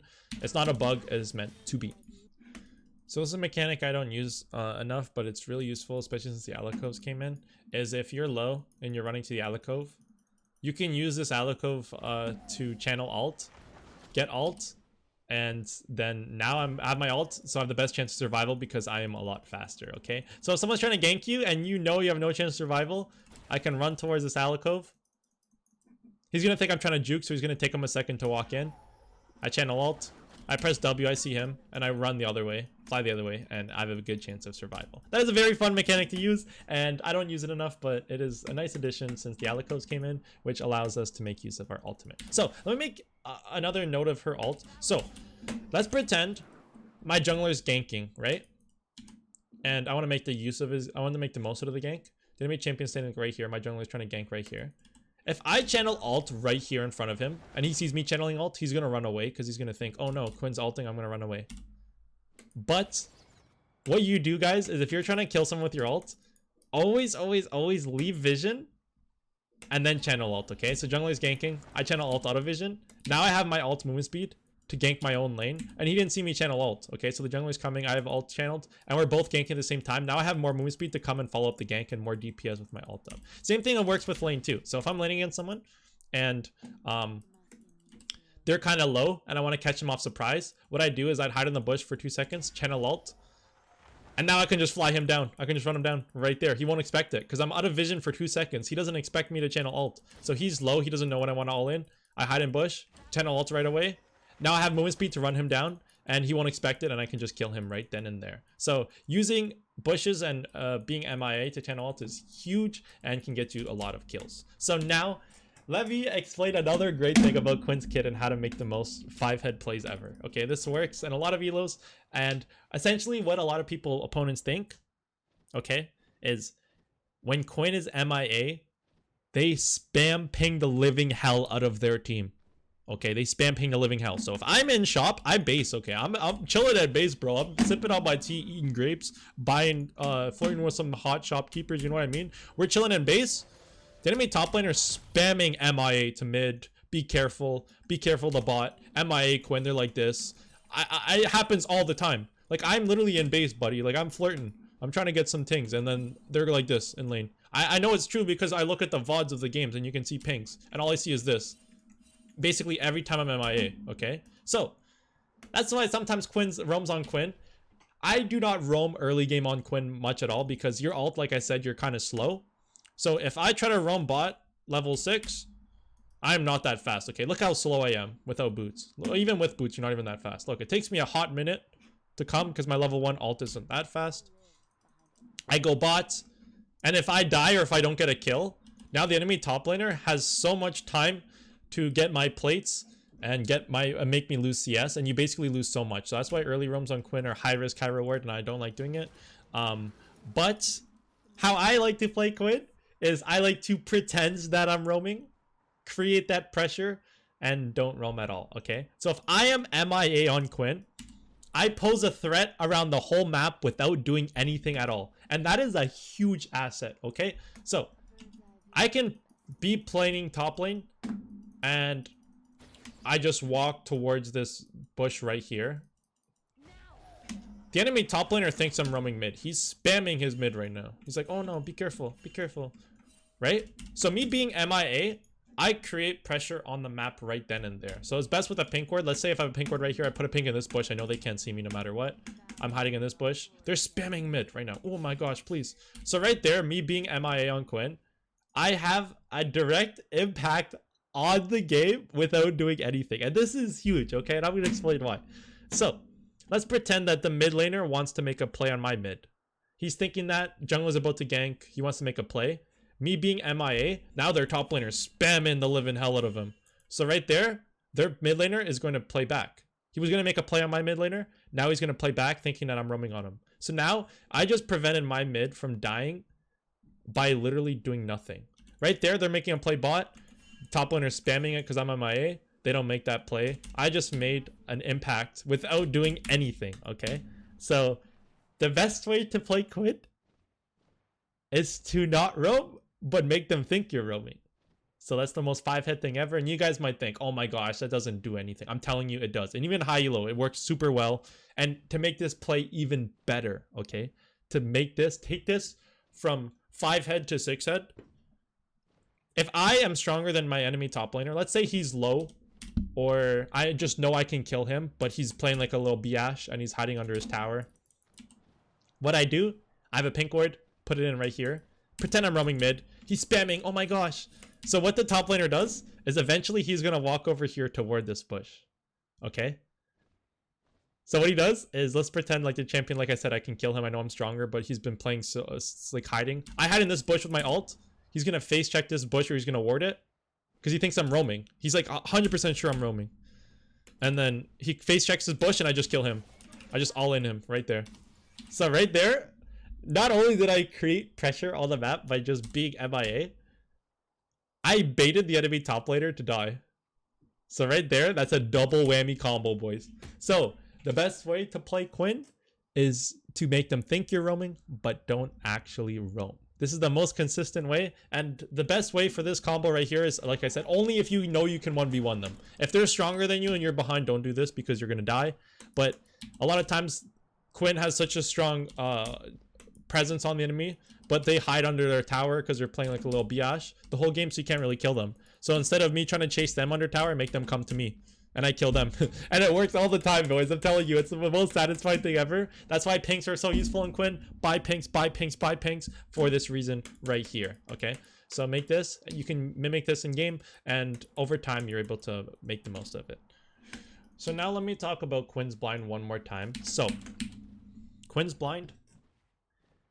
This is something that so many people don't know, but it is so helpful to know.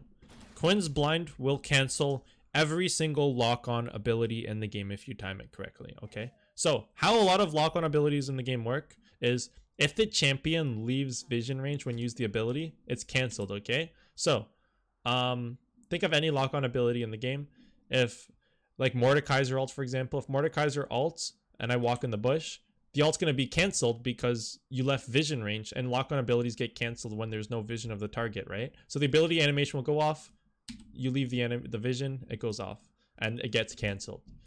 The same thing works with Quinn's Q, and it is the best thing ever, and you can program it kind of frequently. It's more of a harder thing to do because it's a prediction, but you can get it pretty frequently a lot of times, okay? So, let's pretend we're playing against Mordekaiser, Darius, Garen, any champion with a lock-on ability, Lee Sin. If he throws the ability out, and I blind him right when he throws it out, now he's nearsighted, I'm out of his vision range. If I time it correctly, his ability is going to be canceled, and it will save my life, okay? I'll show you some clips of me programming it, and which ones you can do. I canceled his eye with my blind! I did it! I canceled his eye with my blind! Oh-ho! I can't...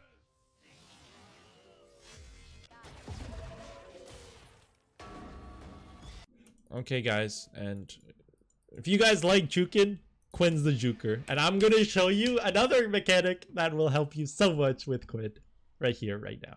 Okay, so how to juke people with your Nearsight. Okay, I will tell you how to do it, and I will show you clips to show how it's done from their end, just so you guys can see it as well. So if I blind someone and I auto attack him, oh sorry, if I blind him and I auto attack him, he's gonna see me when I auto attack for that split second, right? So if I'm trying to juke someone, I Q him, auto him, and I run this way, he's gonna see me running this way, he's able to come cut my path off. The best way to juke with Quinn, take tips, bring those notepads out, write it down, get ready. This is how you do it. So let's pretend the enemy champion's chasing me this way, okay?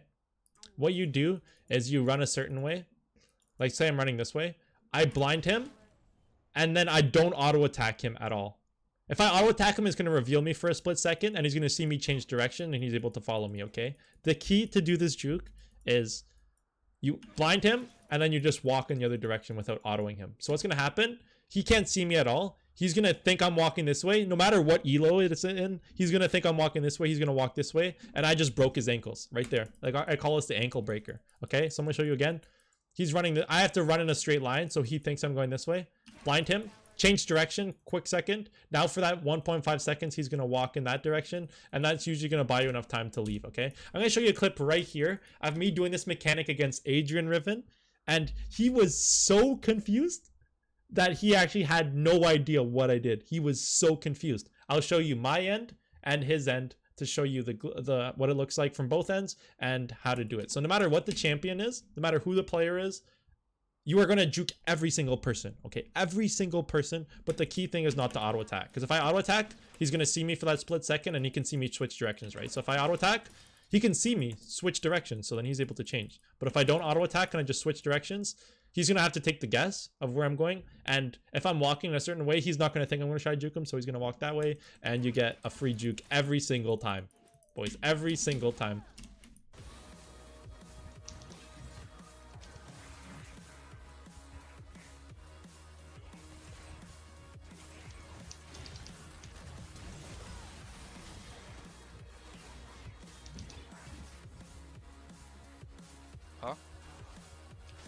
Where did she go? What? Did I miss something? What the fuck? She's dead? She's not dead. She actually got out somehow. You all dead. You all dead. I'll save your life. I got Glacial slow and Storm Razor slow. I'm gonna save your life, buddy. Don't worry.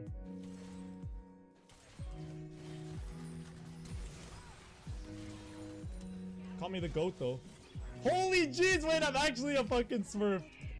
Alright, so let me make a note in between those both clips and what I said. So first things first, if you guys don't really understand what happened, I want you guys to just rewind the video, look at both perspectives and see what I did and see what he could see from what I did. And then you can kind of learn how Nearsight works and how you can play around it. So I said, don't auto attack him, just Nearsight and juke him. In that situation, I had so much attack speed in my build.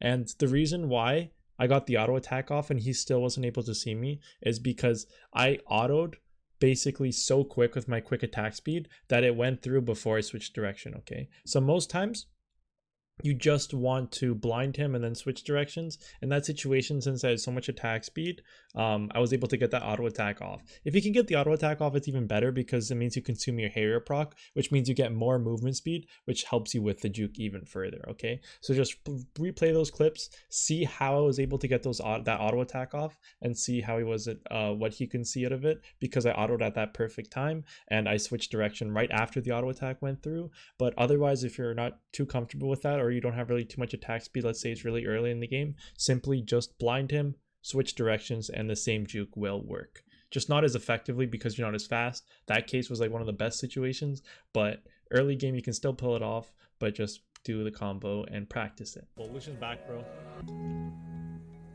Oh, Aatrox is fucking chasing me to the fucking derps, bro. Watch this BM, watch this BM. Oh. No.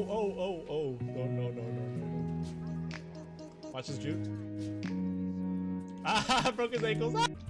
Okay, so now we're gonna go to our keystone portion of the video. Okay, let me make this clear. First things first, if you want to see what keystones I run in certain matchups, you guys can check my matchup guide. I'll leave it in a link down below. I'll post in the description of every single video I post, and it's on my YouTube community. It is everywhere. Click this link, and if you can't find it, just go to my Twitch channel, put an exclamation mark guide, and you will find it as well. So this one's going to constantly be updated. I talk about the keystones, the builds, for every single matchup and all the runes that I run. Right now it's only focused on top lane, but I'm going to change that as time progresses. I'm going to add mid lane, AD carry, jungle as well. Right now it's just top lane, but if you have any top lane matchups, what keystones builds I run, I'll always update it over here. Okay, so I'm going to make that disclaimer. This portion of the video, I'm just explaining the goals of the keystone. Okay, so let me make this clear. So as a player, first things first, before I even talk about that, Quinn, like I keep saying, is the most versatile champion in the entire game. Okay, so there is no right way to play this champion. There are just playstyle preferences. Okay, there's so many good and amazing keystones and builds that you can run, but you just have to find the niches, the playstyles that you like, and go along with it. For example, I know a lot of players who just run press the attack in every single matchup, and they do fine. I know a lot of players who go Electrocute with full lethality, and they do fine as well, like Quantum Physics. He goes full lethality Quinn, he pops off all the time Quinn mid. It's the beauty of this champion. There's no right way to play here. There's many good ways, but there's no right way. So I'm going to explain the keystones that I like running, the matchups I typically run them into, and all I want you to do is, when you're reading my guide, my matchup guide, you're trying out my keystones, I just want you guys to just go in with an open mind. Okay, so you don't have to follow every build, every playstyle that I run completely, because these are just playstyles that I have found work for me and my playstyle. Okay, I have a certain playstyle and these keystones help my playstyle. So it doesn't mean that you guys have to do everything, but I just want you guys to go in with an open mind. Okay, so for example, there's a lot of players who are in high elo. They see the way I play Quinn, and then they're questioning my kind of builds. Like Glacial, for example, is the best example. A lot of players question Glacial and I think it's really bad. And then all the players have been trying it out, and they found that it's been so good that they can't go back now. Okay, so after they tried it out, they found how strong and great it is. And when you learn the new play styles, then you kind of get used to it, and then now they start using it every single time they play those matchups. Okay, so I just want you guys to go in with an open mind, try these out, and before you get discouraged, let me make this quick disclaimer. All of these keystones that I run you are basically playing a different champion, okay? That suits on my point earlier where I said that this champion is fun to one trick because she never gets boring. She never gets boring is because you're constantly changing your keystones if you play the way I do, where you're basically learning and playing a new champion multiple times, okay? So for example, Glacial Quinn and Press the Attack Quinn, they're completely two different champions with different goals, and you really have to put time into learning how to play Glacial Quinn, for example, if you want to make use of it. So it's like you're playing a new champion, so keeps it fun. So I just want you guys to put that just keep that in mind. You have to practice these keystones in the matchups to learn how to make the most of them, okay? So if you try it out first time, you're playing these keystones and you find like, oh no, I'm not having success at all, just keep trying, guys. Keep practicing. When you learn it, you will never want to go back. Just keep that in mind. And now, without further ado, I'm going to start. So I wrote the little notes right here. These are the keystones that I run. Grasp, I currently don't run anymore. But I'll get to that when I get there. I'm just going to go in order. So we're going to talk about Press the Attack. Okay. Press the Attack. The matchups I run it into are tank matchups or champion matchups who prefer extended fights. Okay. So like I said, I've talked about every single matchup in my guide, so I'm not going to explain every single matchup, but I'm just going to outline the goals of these keystones. So first things first, tanks. If you're playing against a tank matchup, run Press the Attack because they start stacking armor and health, so they get really tanky. If you're not running Press the Attack, you're going to actually do no damage to them. With Press the Attack, and since you have attack speed heavy builds, you're able to start chunking them and do a lot of damage, because when you proc the PTA proc, your auto attacks afterwards, all the damage they receive is increased by 8 to 12% from all sources for 6 seconds, okay? So you basically just proc PTA, and now you can do extended damage over them. And since you're a tank matchup, they can't really retaliate with damage, so then you can constantly get free autos in, and they will do extra damage, okay? When you get to like around 4 items with Quinn, with Press the Attack, and sometimes if you're running Cut Down as well, you're gonna find that you're gonna actually start outscaling the tanks, okay? A lot of champions like Ornn, Maokai, those champions are like, oh my gosh, no, I don't want to play against them, Shen. If you play this build, guys, you're going to outscale them. Straight up. If you run Lethality Quinn, tanks cuck you. But if you're running this tank shred build, you're going to destroy tanks, okay?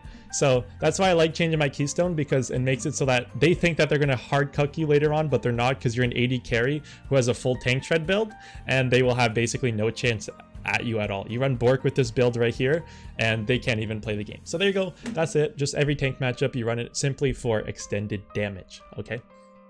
Now, the other matchups I run into are champions who prefer extended fights. So, this is, for example, is Rise, Cassiopeia, and Eddie AD carry matchup, for just to name a few.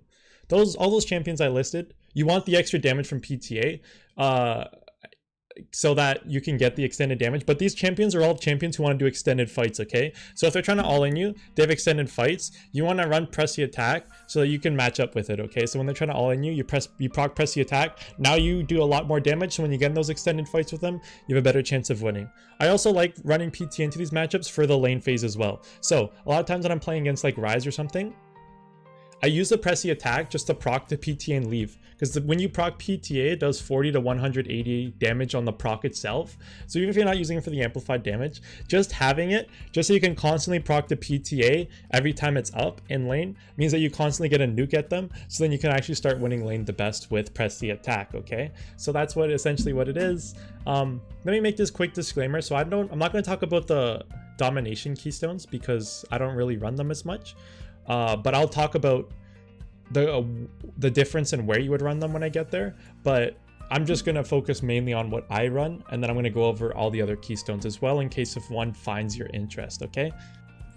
Okay, so now I'm going to talk about fleet. So I run fleets into sustain matchups and matchups where you want speed plus lows in lane. Okay, that's a whole lot to debrief, but I'm going to explain it. So first things first, I run fleet in sustain matchups like Gangplank, Pantheon, those matchups where Jace, who are constantly hitting you in lane, gonna get you low. I run fleet because if you can run PTA into these matchups, but you have to be very confident in your playstyle, because if you take one bad trade, and against those matchups it's really easy to get bad trades like Gangplank or Jace, they can easily poke you down, okay, easily.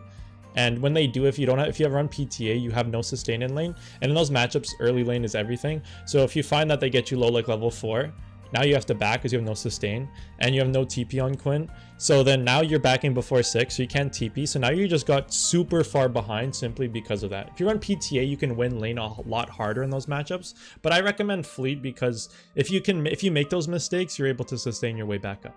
Next matchups are matchups where you want speed plus slows in lane. So the best example of this is Kled and Alawi. Okay, Kled and Alawi, I'll talk about it. Again, it's my matchup guide if you want to see the exact ones. But I have questions like, oh, why don't you run Glacial into Alawi? Why don't you run Glacial into Kled? The reason is because these matchups, they're bruiser matchups, right? So the slows that you get, you want slows in the matchup nonetheless, because slows means that the bruisers can't get onto you, so then you can kite them indefinitely, right? Same goals, I'm going to talk about Glacial later, but those are matchups where they are bruisers, melee bruisers, and you want to keep distance for them. So you want slows in the matchup.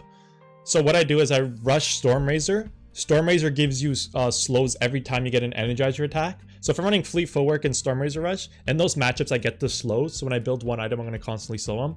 But these matchups, for example, Alawi and Kled, you want speed as well as slows, okay? And let me explain this, okay? So in those matchups, like for example, Kled, when he chains me, I want movement speed from the Fleet procs to help, first of all, juke his Qs, because if I juke Alawi Q or Kled Q in lane, I'm able to punish him really hard right afterwards, right? So I want movement speed from Fleet, so if he chains me, I can run out of it easily, and if I have the movement speed, I can help juke his Qs more, because that's the win con of the lane. So I want speed plus slows in this matchup. Same with Alawi. I've tried running Glacial into him, but that doesn't help me dodge his E, and as you can see, I showed it in the intro clip of this guide with both Kled and Alawi. I showed a clip of both. She's 6 now.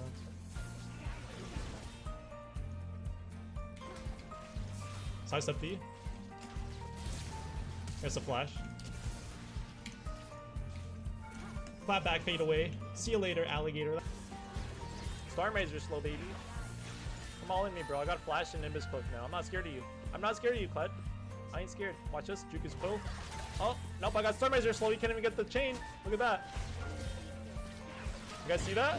Can't do anything. Stormrazor slow.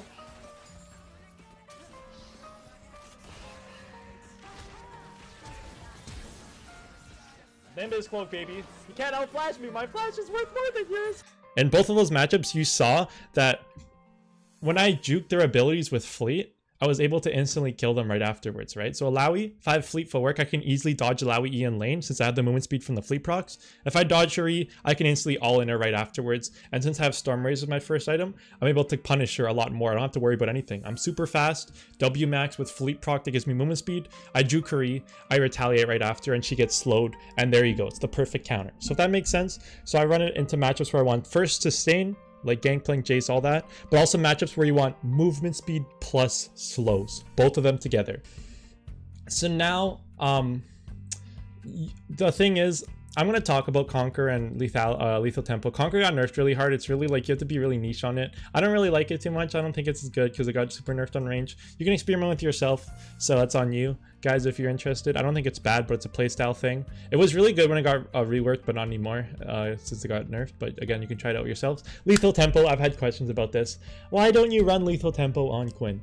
Well, a big part of Quinn's kit, like I said in the beginning, is part of your kit is an assassin, okay? You don't always have to play every game as an assassin, but a lot of times when you're in lane, your ultimate, you want as much damage as possible when you're flying towards someone, right?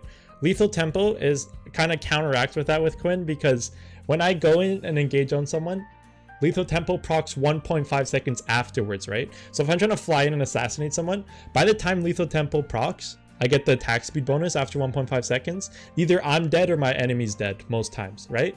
I go in, I try to assassinate them, and then Lethal Tempo procs, and then one of us is dead. Because you want the most damage as possible in that short time frame, right? That's why I simply don't like Lethal Tempo. It kind of counteracts with that. But I know a lot of Quinn players who have success with it. Some Korean high elo players actually run Lethal Tempo a lot. It's up to you. You're going to have a lot of lane dominance against tanky matchups if you would like. Try it out for yourselves, but I currently don't run it too much. So these are two keystones I don't really run too much, but I'm going to explain the best way to run it. They're better for mid lane, in my opinion. You could run it to like Jace and stuff too, but again, I think it's just best with mid lane. So if you're playing mid lane Quinn, I think these are the best two Keystones. I'm going to explain my opinion, the difference between the two and how you should play them. So we'll start with Electrocute. If you are running Electrocute Quinn, it is best against squishy champs, obviously. And I recommend if you're running Electrocute, you have some lethality in your build plus Qmax, okay? Qmax is important because it synergizes with lethality, and since you're running Electrocute, you're going for that assassination potential. So I feel like, in my opinion, Electrocute along with lethality and Qmax means that you're really all-inning on your Q and quick combos, which is all synergizes well together. If you're going press the attack, on the other hand, I recommend going W max with crit builds. You can see the difference. I recommend not to go press the attack with lethality because it kind of counteracts, and with Electrocute, you don't want to go crit because it kind of doesn't really make sense of the Electrocute proc, right? You're focusing on your abilities with Electrocute, so you want to max them first, and since you're focusing on your abilities, crit doesn't really do as much, so you want some lethality in your build. You can run full lethality if you would like. I don't really like it too much. If I'm playing Electrocute Quinn, I usually just go 1 to 2 lethality items and then crit right afterwards, and in our Quinn community, we call that crit-thality. Okay, in contrast, I feel like Halo Blades is the opposite. Okay, Halo Blades, you get against squishy champs, best against mid lane, best in mid lane. With Halo Blades, you want to run crit with W or Qmax. Okay, that's the difference. Electrocute, you want to run some lethality. Halo Blades, you want to run full crit, and I'll explain the difference. Okay, with Electrocute, again, you're focused on abilities, quick combos. And since you're focusing on abilities, lethality makes your abilities do more damage. Halo Blade's an attack speed steroid, okay? So if I'm running lethality with Halo Blades, it's kind of useless because 3 lethality auto attacks don't really do anything. But 3 crit auto attacks do a hell of a lot, okay? So you want full crit with Halo Blades, in my opinion. So just go with that. And again, I think it's best mid lane. It's a very good Keystone. When I get to my mid lane portion of the guide, I will update it there. So now we're going to go to Phase Rush. The run matchups I run Phase Rush into are matchups where you want slow resistance, okay? So to name a few, Nasus, Singed, Irelia. Those are the best 3 examples.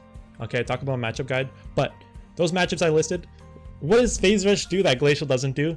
It's because when you proc Phase Rush, it gives you movement speed, 30 to 50%, which is nice. Or like, sorry, it's lower for range. They actually didn't write it on this. So if you're a range champion, you get less movement speed.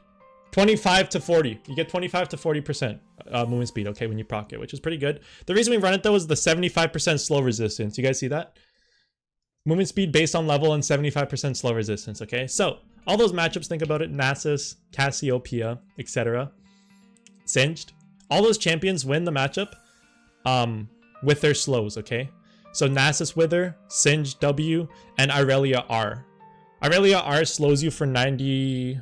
it's a really like, I think it's 90% slow or something really high. Anyways, she slows you by really high slow for 1.5 seconds. So when you're playing against Irelia, her ult is the way she kills you because you're slowed, you can't get out. Phase Rush counters all those champions because the only way they win, Irelia ulting me, Nasus withering me, or Singed Wing me, I proc Phase Rush. It gives me slow resistance, so then I can run out of all those abilities. If Irelia R's me, I proc Phase Rush, I can run away from her R like it's nothing, okay? Because I get a lot of movement speed plus slow resistance. I get to run out like it's nothing. Singed W, he W's me, I can't vault. I proc Phase Rush, I can instantly run out of his W and then vault away to safety. Nasus, how does he win? He withers you to death and then he canes you. How you beat that? He withers you, you proc Phase Rush, Wither is countered, and now you just beat him up because the only way he wins is countered, and that is essentially Phase Rush. Try it out. You can run Phase Rush in other builds if you want, but I think Phase Rush is a necessity in those 3 that I listed. Okay? Grasp, when I quickly talk about it, you can run to sustain matchups like Vlad or Nidalee top that runs like Grasp too. There's some Nidalees. There's one high elo Nidalee player who does that. Runs like a bruiser Nidalee build. You can run Grasp into her if you would like.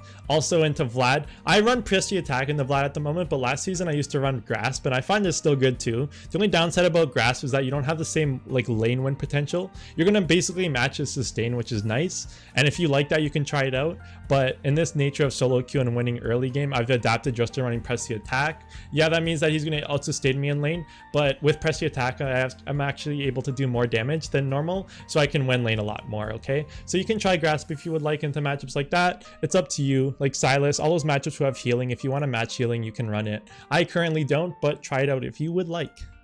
And now, friends, we're gonna talk about my favorite build in existence, Glacial Quinn. Okay, Glacial Quinn. So, why go Glacial? I get that question so much. It's not troll. It's super good. If you want to see the matchups I run Glacial, look at my matchup guide.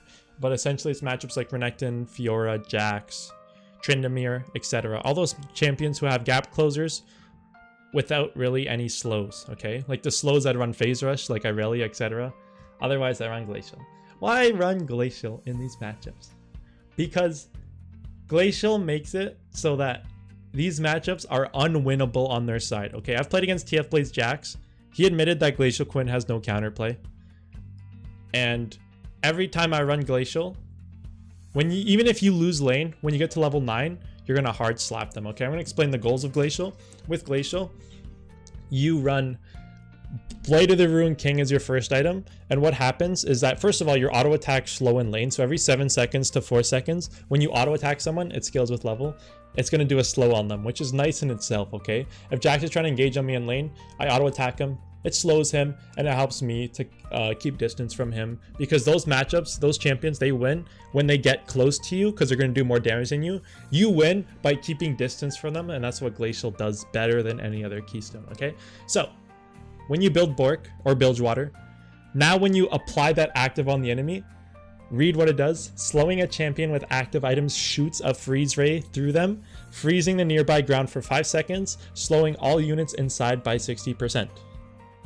Okay, so essentially, Bilgewater or Bork, when you have it with Glacial, if you get caught or if you want to kite someone, they try to engage on you, you press Bork on them, and it is a get out of jail free card. They are indefinitely slowed.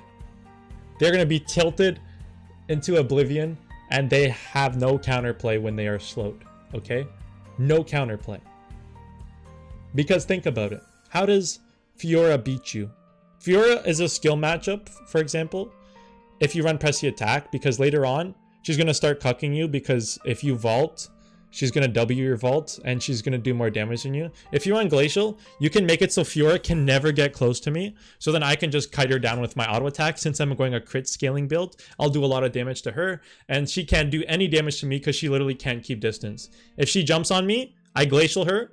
She's indefinitely slowed. She can't get any Qs on me, and it goes to the point where Fiora can't use her W on me to retaliate. Fiora has to initiate with W, because you know how Fiora's W slows? In this matchup with Glacial, when you get your items, Fiora is literally forced to use her W as an initiation. Otherwise, she can't use the ability. So she has to start off with W so that she can use it. So right there, you just made it so that she has to do that just to even get close. But then after she Ws, you just vault away and you perma-slow her so she can't get close to you. And the game's over. I'm telling you, the best build. Try it out. It's in those melee matchups. With this build, you can run a lot of secondaries. I like running this, Celerity and Nimbus Cloak, because it basically all ends on the tilt factor. It just makes it so they can't do anything. You can also run Bone Plating if you like, and like Demolish. If you want to play against someone like Renekton, who can potentially flash W me and combo me. With Bone Plating, they literally can't do that because Bone Plating counters it. Since they're a melee champion, they can never proc your Bone Plating. So you basically always have it up, so whenever they try to all-in you, because if they get in range of you, they're going to all-in you. Bone Plating will counter that and help save your life. Another one, so I'm going to talk about this. This is what I used to run way back in the day. Ho ho. So if you want, this is the most cheese. Ingenious Hunter lowers the cooldown of your Bork, which if you're going Bork Glacial, you want your Bork up 24/7. Ingenious Hunter lowers the cooldown of it, so it helps with that. And Cheap Shot. There's a bug on Cheap Shot right now. Don't tell Riot Games. I don't know if it's supposed to work like this. You know how it says right there under cooldown? Activates on damage occurring after the impairment. So in theory, if someone is slowed, an auto attack afterwards is going to proc Cheap Shot. For some reason, a lot of auto attacks with Glacial, the empowered slow auto attack will also proc Cheap Shot too. It's a bug right now. So like 2 years ago, it worked on every auto attack, but I think they semi-fixed it. So right now, sometimes it does, sometimes it procs it, sometimes it doesn't. I haven't figured out the actual algorithm at the moment, but essentially every time, because your Glacial auto attack is every 7 seconds early game to 4 seconds. This is every 4 seconds. So basically every 7 seconds in lane, if you auto attack someone once, you're going to proc cheap shot true damage on the auto attack. So it really helps you with lane dominance as well. That's another cheese. You can spearman with the secondaries. Currently, I run this for the ultimate cheese factor. So Glacial Quinn, try it out. But if you are discouraged about it and you're finding no success with it, I want you to practice it. Practice it. Watch videos of me. I don't mean that in like a shameless plug, like, oh, watch my content. No, I don't mean it like that. I mean, I'm really confident in the way I play Glacial Quinn. I have a whole lot of videos on my YouTube and I title it accordingly with thumbnails so you can watch them yourself. See how I play it, see why I like it, and try it out for yourself. And I promise you that you will fall in love. When you're playing against the matchups that Glacial works well into, like Jax, Fiora, you'll never want to go back. And it's arguably one of the biggest counterplays in the whole game. Fiora cannot do anything if I play Glacial Quinn correctly. Nothing. 1v1, she can't do anything. Super fun. You will tilt your enemies into oblivion. And I will show you a clip of Glacial Quinn right here. 15 seconds, he hella can. Juke is pull. Juke is key right there. He ghosts. Is he trying this? There he goes. I baited Darius ghost to nothing. Here's boys. Oh, Nimbus cloak. Oh man, Darius matchup by the way. And that, my friends, is how you hard destroyed Darius with Glacial. Put yourself in Darius' shoes. What on earth could Darius do in that position? He can't do anything. He ghosts. I slow him with my auto attack. He gets in. I vault him, and then I press Bork active on him. He's slowed indefinitely. I ignite him for the Grieve Wounds and movement speed from Nimbus Cloak. He can't lend a single ability on me, and he is tilted into oblivion. That is a perfect way to end the video, I think, showing a tilted Darius. If you want to see more Glacial Quinn, go to my YouTube. I have so many videos of it. If you want to see how I play Quinn at all, you can look at my matchup guide. You can look at all my videos. I usually put in the thumbnail of what Keystone I'm running and what matchup I'm running, and you can see of how I play it. And if you're also interested, you can look at my Twitch too. I stream a lot at twitch.tv/QuinnAD. That's not really a plug, but I really want you guys to learn because I play Quinn really differently, and a lot of players find that I'm pretty helpful with the way that I play her, and they just want to see how I play her and adapt it to their own gameplay. So if you want to see how I play, come stop by. I'm a friendly person. And one last thing, again, this is not a plug. If you also want, you can join my Discord community. It's in the link down below. And with our Discord community, what's different from Quinn is that her versatility, like I said. My Discord community is such an amazing place because what we do here is we create builds with Quinn. A lot of builds I run, I tweak it based on what my community says. So a lot of Quinn players, they give their thoughts, and a lot of times I adapt my play with the builds they say. For example, we have this build that we created last season called the Wits End build. Against a full AP team, we run Wits End, Bork, Wits End, Runan's Ma, and with those 4 items, you have so much healing and so much MR. With the Runans applying full Wits End, your healing is insane. I have so many videos of it. If you're interested, you can look at my YouTube. I put it in the thumbnails. And with these build, my Twitch community literally came up with it, and I literally play it if I play against 4 AP teams or higher right now. And my Twitch community is the way we got it. So like I said, Quinn is so versatile. If you're playing against if you play other champions, only like 1-winded player, the beauty about Quinn is that since she's so versatile, we're constantly coming up with builds, giving our thoughts, and we all adjust our own playstyles here. So it's a pretty productive community.